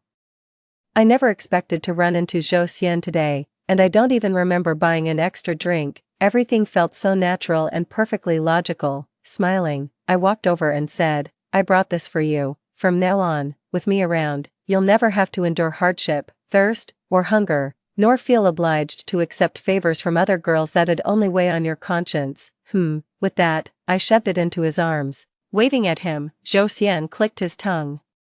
Quit messing around for no damn reason. When the noon break came, Zhou Xian's group wrapped up too. Unexpectedly, they headed for the school gate instead of the cafeteria. I jogged up to them. "Zhou Xian, where are you guys going?" "Internet cafe." Zhou Xian shot me a glance. "Not eating. I'll get takeout. You head back. I'd like to join you though." Zhou Xian suddenly reached out and patted my head lightly. "You've got military training this afternoon. Don't get so distracted just because you see me." "Alright." My face flushed instantly. What a narcissist he is. After all these years together, his flirting still left me giddy all afternoon. My heart sank when I saw them returning to the field, a girl in a black dress and boots walking right beside him. "So you ditched me for another girl, is that it?" "That girl?" I distinctly remember her being my classmate back at Z University. We never got along, always trading passive-aggressive remarks. Did my transfer to T University somehow alter someone else's destiny? I rubbed my temples, shaking off those absurd fatalistic thoughts. Zhou Xian must have sensed my burning glare. He turned his head, momentarily froze, then flashed a slightly guilty expression, then composed myself and walked past nonchalantly. During the break, I couldn't help texting him, "You wouldn't take me, but brought another girl instead." "A friend invited her." "Why's your friend standing so close to you?" "What? You think I'm handsome? Then back off from her already." "Got a reason?" My spirits instantly deflated. "He's single, and I'm just some disposable simp." Just as I was about to turn off my phone and wallow in misery, Zhou Xian suddenly added, "I'll try." Instant revival, right then and there. "Told you he's got a crush on me." Zhou Xian and I were both from the Cross College. When our school organized an interdepartmental dance competition and fell short of male participants. His striking good looks got him roped in as a last-minute addition. My eyes lit up the moment I spotted Zhou Xian in the dance studio. When the instructor told us to pick partners, I bolted straight to Zhou Xian without hesitation, easily the fastest mover in the room. Zhou Xian took a slight step back. "Don't be such a bandit, you're such a heartbreaker with no sense of propriety. Had I come any later, you'd have run off with someone else. You know me too well." Zhou Xian chuckled. Lowering his eyelids with devastating charm, placing a hand over my chest in an exaggerated bow, I hammed it up. "My dear prince, might I have the honor of this dance?" Zhou Xian pressed a finger against my forehead and declared with playful haughtiness, "Permission granted." That dance was pretty hot, since I wasn't holding back at all and showed zero restraint. Zhou Xian only maintained gentlemanly conduct twice before narrowing his eyes and placing his hand on my exposed waist, quite slender. Zhou Xian murmured close to my ear, tilting my head to transition into the next dance move. I teased with a laugh, "You could snap it in half, big brother." Sure enough, the arm around my waist tightened its grip. He let out a cold laugh and said nothing more. "When it rains, it pours." Just 2 weeks into dance practice, when Zhou Xian and I had gotten so close that anyone could see the chemistry between us, I got up for a midnight bathroom trip, missed my step, and broke my leg. My roommate dragged my sniveling self to the hospital for exams, bone setting, and a cast. When things settled down, I tentatively texted Zhou Xian, "Hey bro, it's the middle of the night, are you insane?" I checked the time, 3 a.m. Still awake at this hour, missing me too much to sleep. "You woke me up, so you were dreaming about me. What is it?" After hesitating for a long time, I carefully chose my words. "If I stopped dancing with you, would you dance with other women? What do you think?" "I don't think my brother would." I clung to a sliver of hope. Midnight's the perfect time for wishful thinking. I'm feeling depressed. After all, I was this close to securing my position by dancing with him, with just 20 days left before the competition. Him dancing with another girl means our engagement is definitely off. I suddenly fell into a melancholic mood and didn't notice the constant typing. Notification from the other side, "Found someone else, have you?" When Zhou Xian sent this message, I was completely stunned. I could practically see his cold smirk through the screen. "Not talking, you're something else, you messing with me." He lost his cool. He was so worked up I couldn't explain, just started firing accusations left and right. "Brother, my leg's broken and you don't even care. Instead you accuse me of cheating." My heart's shattered. I started laughing like a maniac, terrifying my roommate. "Luyu, you okay? Pain making you delirious?" My roommate reached to feel my forehead, caught a glimpse of my chat screen, then backed away speechless. At the campus clinic, Zhou Xian sent another message. I kept nodding like crazy until my roommate reminded me to actually reply. They left me behind. A sick patient standing like a loyal stone waiting for her husband's return. Zhou Xian came running, panting, his blue bangs slightly damp and clinging to his pale skin, bending over with hands on his knees. He looked up at me through his lashes. "How'd you fall?" "From the bed." "You're hopeless." As dawn broke, Zhou Xian pushed my wheelchair toward the girls' dormitory. "I won't be able to practice dancing with you tomorrow. Are you going to find another woman behind my back?" My heart ached. Zhou Xian paused mid-step. "It's completely aboveboard." Sniff. "How could I possibly stand in your way of finding someone better?" I fake sobbed dramatically. Zhou Xian remained silent. Just as I thought the moment had fizzled out, he suddenly swept me off my feet with a textbook Princess Carrie. When we reached the dormitory, my face flushed instantly as he said without even catching his breath, "Dropping out of the intercollegiate competition isn't ideal. You could come supervise me." My heart skipped a beat in secret. "Zhou Xian, if you like me, you should say it out loud." Zhou Xian glanced down the staircase and threatened, "Want me to toss you down these stairs?" I immediately wrapped my arms around his neck. "Trying to kill me so you can find a replacement? Did I ever agree to be with you? There you go again with your drama." "Shut up." The journey was bumpy, but I still scored myself a boyfriend by the time we reached the dorm. "Told you he'd had his eye on me all along." Drifted off to sleep blissfully. No military training for me tomorrow. My daily routine, getting fed by roommates, dragging myself to shower, gaming, and flirting with Zhou Xian. My leg healed surprisingly fast, got the cast off in just over a week, somehow still made it to the competition, and ended up being Zhou Xian's partner. Only after the competition did I have my first proper date with Zhou Xian. Played werewolf with his crew, and since I was clueless, I took the easiest role as the moderator. Night falls, close your eyes, werewolves, open your eyes and choose your target for tonight. Just as expected, after I said this, Zhou Xian's werewolf teammates wordlessly reached a silent agreement and unanimously decided to eliminate him. Which, open your eyes, he was killed tonight. Will you save him or not? Poor Zhou Xian, nobody came to his rescue. Seer, open your eyes. Confirm your target for investigation.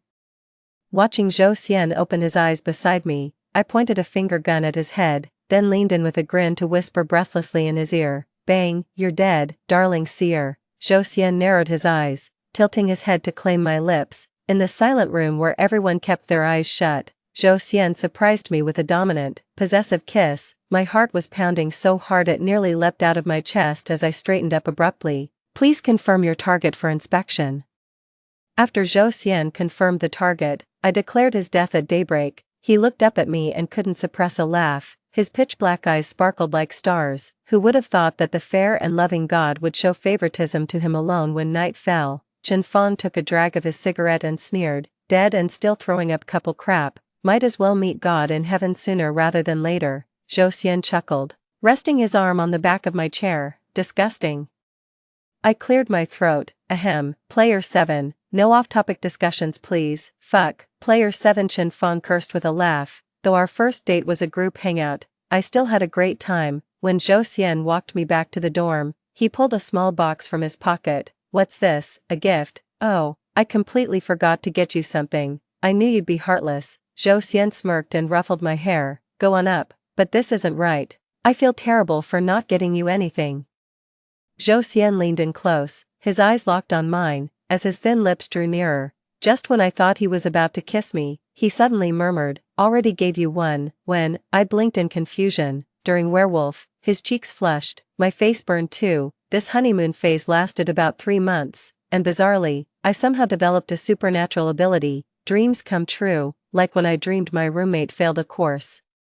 Then tearfully begged the professor for mercy in their office. And it actually worked. For instance, when the faculty organizes team building events, they're usually separated by grade level. I was just lamenting not being able to go with Zhou Xian when I dreamed the department announced freshmen and sophomores would go together this year, and then it actually happened.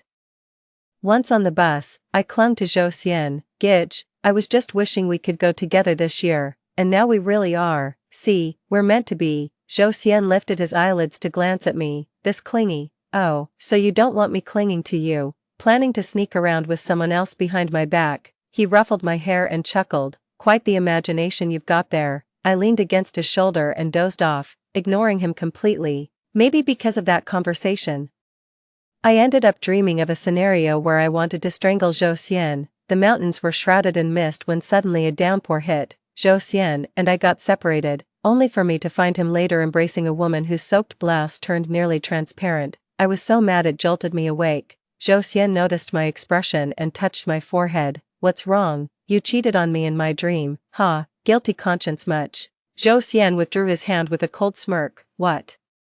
My tiny face displayed massive confusion as Zhou Xian pulled up a photo from his phone, a confession wall post, the ultimate couple goals. One shot showed my classmate Chen Jin casually catching me as I stumbled. I gulped. "That was totally accidental." Zhou Xian snorted coldly. "We'll settle this later." Completely subdued, I didn't dare throw another tantrum about dream nonsense again. I obediently trailed behind him up the mountain. At the summit, while my classmates and I pitched tents, Zhou Xian's group was assigned to gather firewood in the woods. Then we went our separate ways. Slowly, scattered raindrops began to fall. The tent was barely up when the downpour came. It suddenly reminded me of that dream, like some premonition from the universe. Ignoring my classmates' protests, I dashed into the pouring rain. I found the pavilion from my memories. Zhou Xian was indeed holding that drenched girl, her clothes clinging transparently. Our eyes met, and I was overcome with shame. Zhou Xian abruptly pushed the girl away from his embrace and reached out to me. "Luyu, come here." If not for coming to hear his explanation, why subject myself to such humiliation in this downpour? I stood my ground. "You come here." I just wanted him to get soaked in the rain with me. Zhou Xian strode into the rain without hesitation, draping his jacket over my head before pulling me firmly under his arm. "Let's settle this now so you won't think I'm bluffing." She was about to fall into the rain, so I caught her. Just as I was letting go, she grabbed my hand and started confessing. "Then you showed up. Hey, back me up here." Zhou Xian shot the girl an irritated frown. The girl's face flushed crimson as she bobbed her head in frantic apology. "I'm so sorry." And off they went, leaving us 2 drenched fools standing there in stunned silence. "Did you come through this downpour because you were worried about me?" Zhou Xian leaned down until his forehead touched mine, his long eyes curving into crescents. My ears burned slightly. Worrying about him cheating still counts as worrying, right? Zhou Xian probably mistook my behavior for shyness. He let out a carefree laugh before leaning in for a kiss, damp and clinging. You like me that much? Stop being narcissistic. It's obvious you're the one who's crazy about me. Got caught in a downpour and, sure enough, came down with a glorious cold afterward. Zhou Xian was tough as nails, not a sniffle in sight, and even bought a mini pot to make me pear soup. How he managed to ruin something this simple is beyond me. I was eating while throwing up. Can't help but miss Zhou Xian 7 years later. The perfect husband and father. Even his boiled water tasted better than most. The thing is, some thoughts are better left unthought, especially after unlocking these chaotic superpowers. Dreamt of 26-year-old Zhou Xian cooking for me, just as expected. When I returned to the dorm after afternoon classes, there stood 26-year-old Zhou Xian right in front of me. Zhou Xian, my mind went completely blank. Zhou Xian's thin lips curled slightly. You actually came, huh? Did you talk to him? Zhou Xian's expression darkened slightly when he saw me frozen in place instead of approaching him, somehow twisting our mutual affection into some messy love triangle. I quickly rushed over and grabbed his arm. Let's talk outside. It's not safe here on campus. Zhou Xian was like a bristling cat, just a few soothing strokes and he'd melt into docility, so he stayed silent and didn't resist, simply accompanying me as we left T University. So you're saying I accidentally touched that machine in your study and got my consciousness transported? That's not the point. Zhou Xian wrapped his arm around my waist, pursing his lips. Then tell me what is. Break up with him, he's literally you too. Stop acting like I'm cheating on you. Okay. Zhou Xian's expression darkened. The space-time won't stabilize for about a month before I can take you away. Do you really think I can stand watching you date someone else for a whole month? How could I ever break up with you when I'm looking at this face? I gazed at him with puppy dog eyes. Then I'll go talk to him. What's the difference? You don't treat him as yourself either. From his perspective, doesn't it just mean I cheated on him?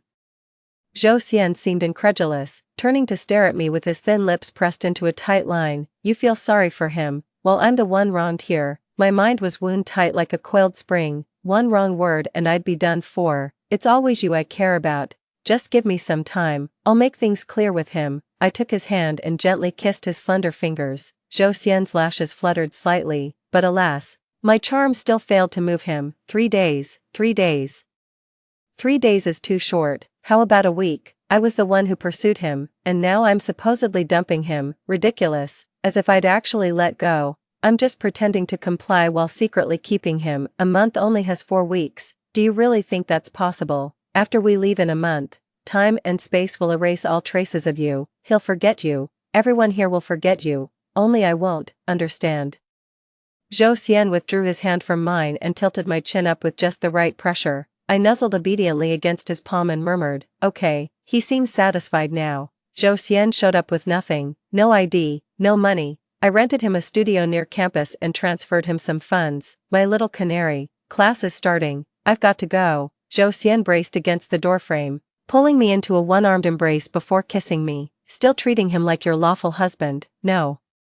I wouldn't dare. Dealing with Zhou Xian is more exhausting than running a marathon. I returned to school looking utterly drained, just in time to see young Zhou Xian playing basketball on the court. That carefree youthful energy becomes more precious with each passing glance, leaning on the railing with a smile. This guy has zero sense of propriety, surrounded by all those girls. He shamelessly lifts his t-shirt to wipe sweat. Saw that Morse code sequence again. So strange. I distinctly remember Zhou Xian's waist being flawless and alluring 7 years later. Even if the tattoo was removed, there should have been some scarring left. An involuntary gasp escaped. The air was thick with hormones. I'm really annoyed. Still staring. Come here. Zhou Xian released his shirt hem and beckoned me with a raised eyebrow. He's really something, acting so provocative knowing I'm watching. I squeezed onto the basketball court as Zhou Xian shot me a glance. Didn't you promise I'd never go thirsty or hungry again? Serves you right for being shameless. I gave his stomach a playful slap. Zhou Xian braced my shoulders and stepped back. Don't touch recklessly unless you're ready to take responsibility. Getting all coy with me now. Are we? Someone's jealous. My face turned pale. But Zhou Xian suddenly pinched my cheek. They all had their backs to me. Only you were facing this way. Only I saw it. Did he deliberately flash me on purpose? How dare he? Who'd want to see that? Your eyes haven't left me for a second, little sister. Zhou Xian pulled me along as we walked out. If you want something, just say it. Why play hard to get? I want your permission to have the grown-up version of you as my boyfriend. If that's even possible. 3 days passed in the blink of an eye. With Zhou Xian staying completely out of sight near campus the entire time, it almost made me wonder if that day had just been my imagination. Zhou Xian had no classes today, so he came to keep me company during mine when suddenly a pop-up appeared on my phone. 3 days already, did you break up? That message made my blood run cold. The timing was robotic, exactly 3 days to the second. I quickly dismissed the notification and glanced at Zhou Xian beside me. His expression remained indifferent, as if he hadn't noticed. He spoke in a slightly hoarse voice, probably lowering it deliberately for class. What is it? Nothing, just admiring how handsome you are, I said with a sweet smile. Zhou Xian's expression still didn't change. Oh, really? His reaction seems off. Did he see something? WeChat just popped up another notification. Lu Yu, you'd better not be lying to me. I'm dead. Zhou Xian leaned in casually and asked, what's this, my brother?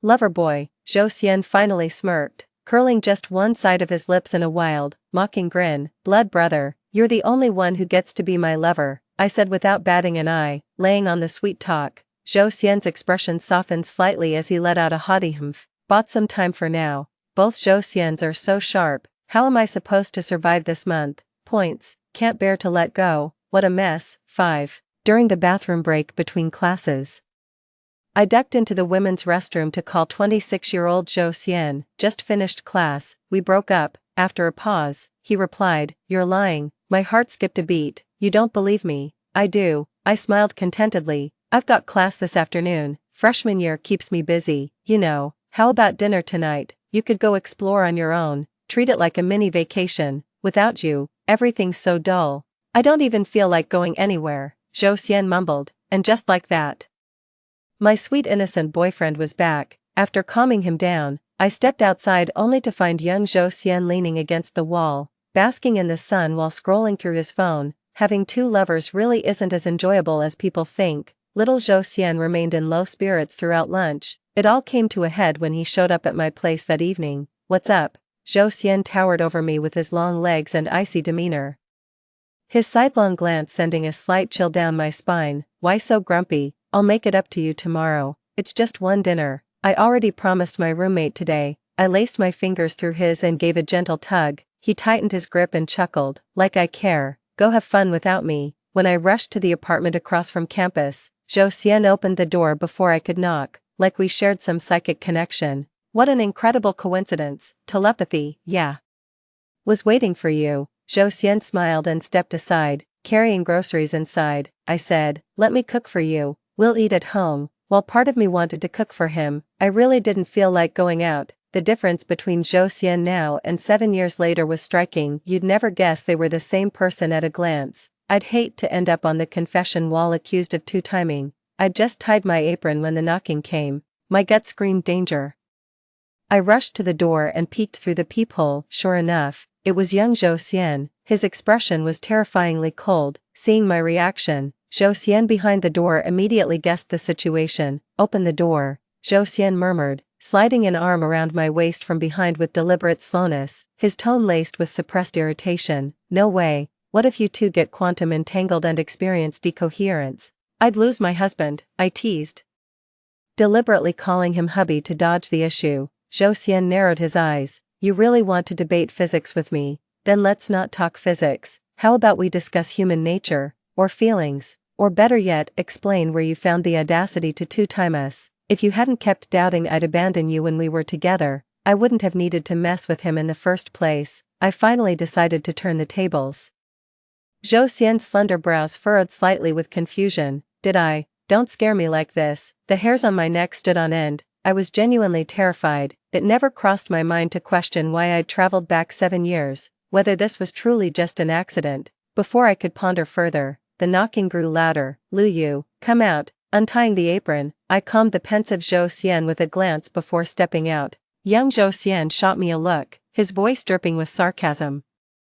Never thought I'd be catching someone red-handed one day. He just let you come out alone like this. I've started doubting this world. Why did Zhou Xian think I was trouble the moment we met? Why pretend you didn't like me when you clearly did from the start? How did my leg injury heal so unnaturally fast? Why do my thoughts materialize almost instantly? including that unfamiliar Morse code sequence. Even Zhou Xian couldn't explain the answer himself, not talking, scared, or feeling guilty. Zhou Xian reached to tilt my chin up, forcing eye contact. The sound of the door lock turning behind me made me instinctively pull it shut. Zhou Xian narrowed his eyes, protecting him, afraid I'll hit him. With that, he moved to push the door open. No, he's really my brother, please believe me. I looked up at him pleadingly.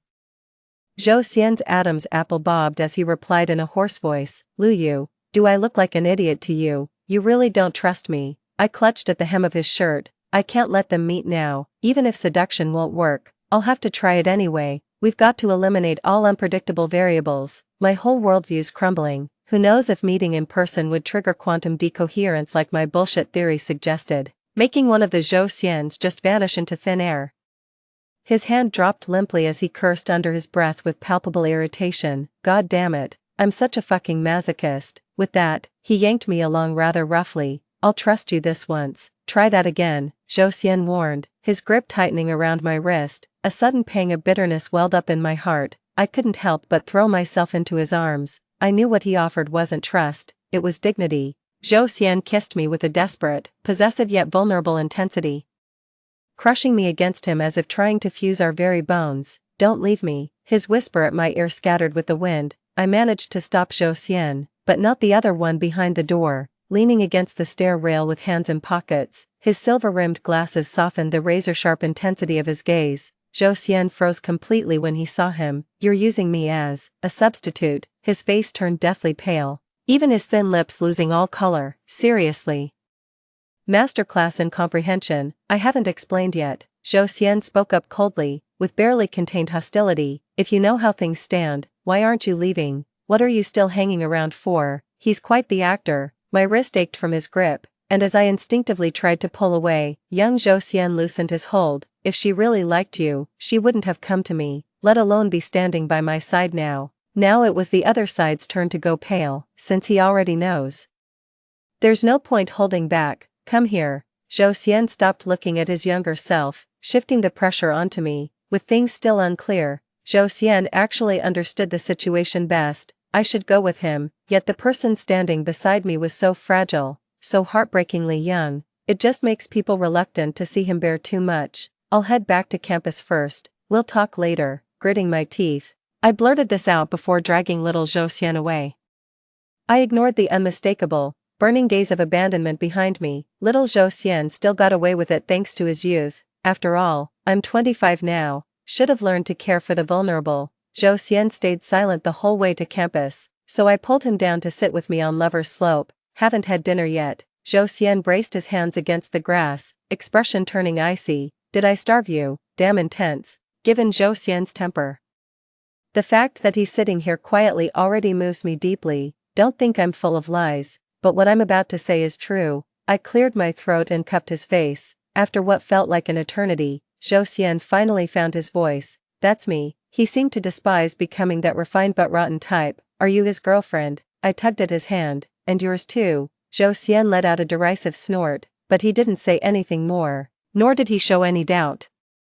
Is he here to take you away? Zhou Xian mumbled with his head hung low. You'll be with me when you grow up, I said affectionately, ruffling his hair. My memory clearly recalls Zhou Xian being perpetually insecure, just like the person standing before me now, not the one outside. Why do you always put up a tough front when you first see me? Still convinced I'd cheat on you? Was I wrong to think that? Well, if you insist on putting it that way, I guess not. I pursed my lips. Give me a proper answer, and maybe I'll stay, keep you company for the next 7 years. Zhou Xian froze, his slender fingers gradually tightening, his thin lips pressed together before he finally forced out the words. Seeing you makes my heart race. Then suddenly so sad I couldn't bear to face you. Sad, yeah, just feeling down. So what does your Morse code mean? Bring her home. Bring who home? Zhou Xian gazed at me quietly and shook his head. I don't know. His eyes were so bright that even the slightest sorrow stood out vividly. I fell silent. Could it be that the Zhou Xian before me didn't belong to me after all? What kind of world is this? When he said he was upset, my mood instantly soured too, leaving no room for petty jealousy. Zhou Xian walked me back to the dorm, then suddenly grabbed my wrist. Just go if you must. What? My eyes widened. You should return where you belong. It's only been 7 years, after all, though he said only.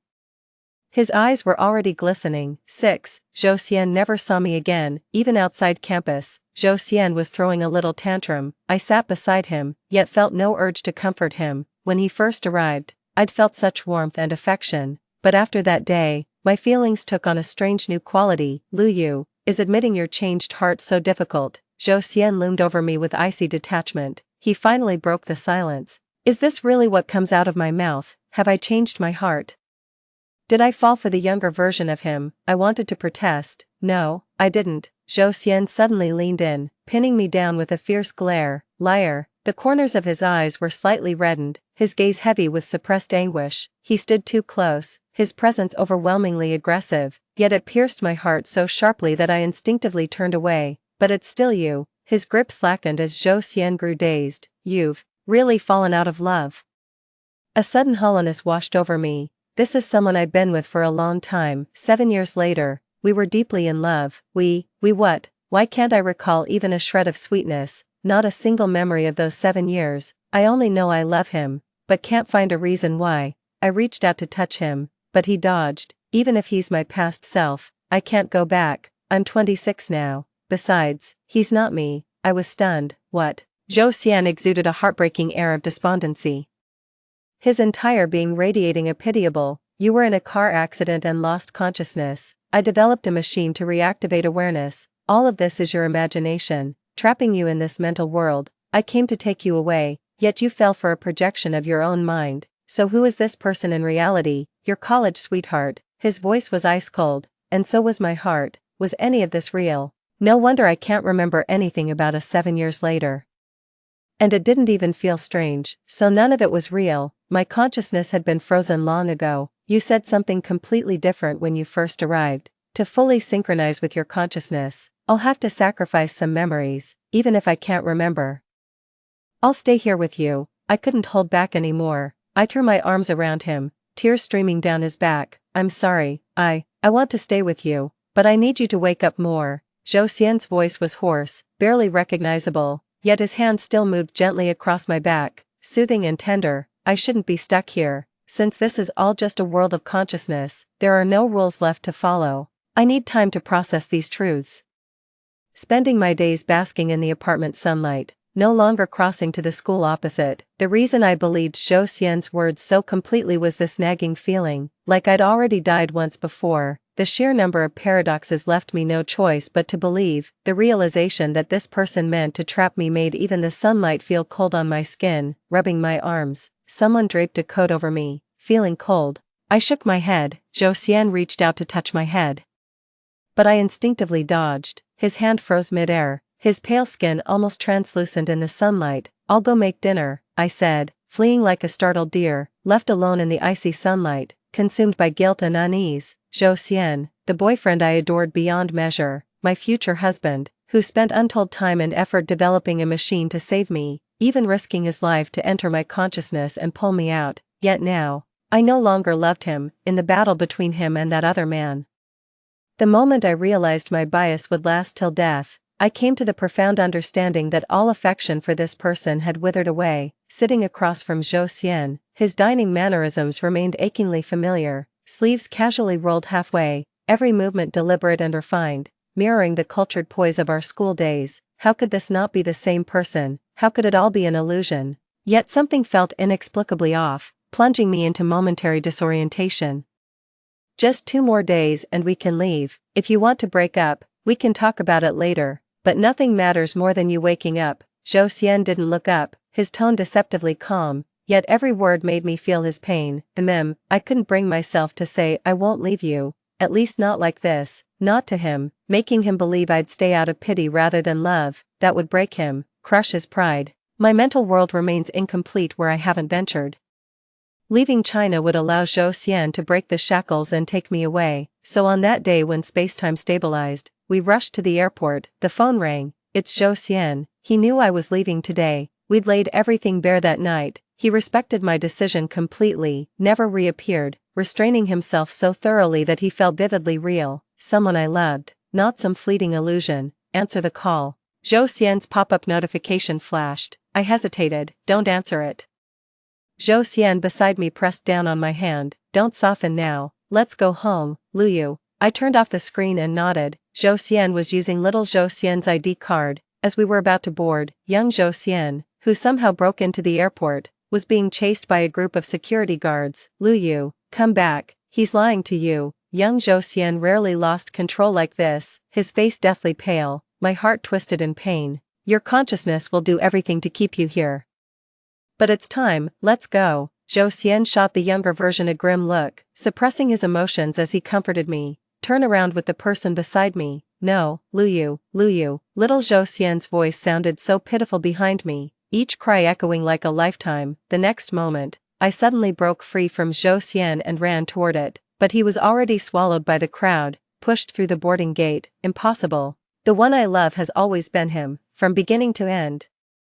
My heart won't change, there's no one else. The security guard finally caught up with little Zhou Xian. I ran over to his side too, pinned down by multiple people in complete disarray. He was nonetheless grinning from ear to ear. I leaned over, smiling at him. This man is Zhou Xian, the only one who matters, even if everything here is an illusion. So what? He's real, my beloved. I accompanied Zhou Xian through studies, watched him grow, and fell in love with him until our timelines converged 7 years later. The moment arrived to verify everything he'd claimed. I woke up, medical equipment covered my body, and Zhou Xian with his blue hair was slumped beside me, his silver-rimmed glasses set aside while his fingers held a consciousness stimulator. He slowly roused himself and smiled at me. Sleeping Beauty, you've been out for ages. So long that Zhou Xian had grown up, yet still dyed his hair blue, just so I'd recognize him. We were ready to get married right after graduation, but then I had that car accident. Zhou Xian spent 3 years building this machine, gambling everything against all warnings to brave the unknown dangers and wake me, but the machine developed its own consciousness, determined to keep me trapped inside as its eternal companion. Now fully adapted to this realm of consciousness, Zhou Xian remembered everything, his mission, all the memories, just as the machine's AI predicted. Finally coming to claim the person he'd waited for so long, just like that Morse code tattoo on his waist. If leaving was the right choice, he'd regret letting me go. If staying was better, he'd fight tooth and nail to keep me. Sweet epilogue. I'd been bedridden too long, my legs forgot how to walk, practicing daily by leaning on chairs, tired much. Zhou Xian lounged on the sofa, sucking a lollipop while giving me sympathetic puppy dog eyes, thinking I could slack off. I turned my pitiful gaze toward him, exhausted. Then call me hubby. He probably resented me calling the AI consciousness hubby. He found out while clearing the machine's memory and gave me passive-aggressive attitude for days. Hubby, my saccharine tone made even my own skin crawl. Good girl, not tired anymore. Let's keep going. Zhou Xian's brows relaxed, clearly pleased. What the hell do you mean? 5 more laps. I'd never agree to it, unless he gave me that threatening look. After all, Zhou Xian has 3 more years of life experience than me. I naturally think of him as being older and believe we should respect our elders, so I tend to defer to his opinions more. Exhausted, I collapsed onto the bed. Zhou Xian sat beside me and began massaging my shoulders. That tickles. Stop, I squirmed away from his touch. Don't provoke me. Zhou Xian pinned my shoulders down, preventing me from moving. What did I even do to you? You're the one who. My words were cut off by a sudden kiss. He chuckled by my ear. Just you talking, even breathing gets to me. Once you learn to walk properly, we're getting married. I nudged him. Stop feeding me empty promises. Just admit you're embarrassed by my walking. Zhou Xian arched an eyebrow. If you're fine with me carrying you down the aisle, we could do it tomorrow. I do. That eager to get married, he looked unbearably smug. When Zhou Xian showed up with a wedding dress the next day, I suspected this had been his plan all along. When he actually carried me away, I suddenly became self-conscious, ashamed of not being able to walk, of appearing imperfect. Maybe, are you out of your mind, calling off my wedding? Zhou Xian pinched my cheek hard before sweeping me off my feet. A bride who can't walk at 25, that's badass. Babe, he kissed the tip of my nose, still teasing me. As the door opened, the warm and joyful atmosphere instantly embraced me. Alright, that's pretty cool. Made solemn vows before the priest, Zhou Xian used my health as an excuse to shoo away everyone interrupting our private time. Tired, Zhou Xian bent down to smooth my hair, skipping the usual banter. I grinned. Hubby. Zhou Xian narrowed his eyes. I'm worried about you. Yet you're asking for trouble. I'm exhausted. Too late.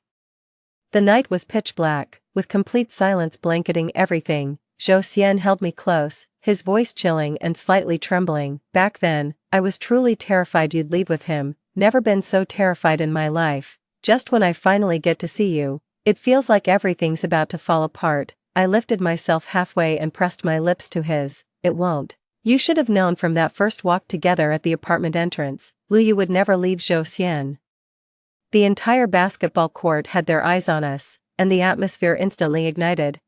I thought something unmentionable was bound to happen this time, yet once again he held back. Go to sleep, I may not walk, but I'm still full of life. Seriously, are you incapable or what? Don't you dare marry me under false pretenses. Zhou Xian seemed to read my expression, covering my eyes with his hand. Lu Yu, you'd better not be ungrateful, unless you want your remaining days to be miserable. I think you should distribute things more evenly, I suggested earnestly, batting my eyelashes. His response was a cold sneer. Fuck, the blanket was pulled up. Well, that was ungrateful of me.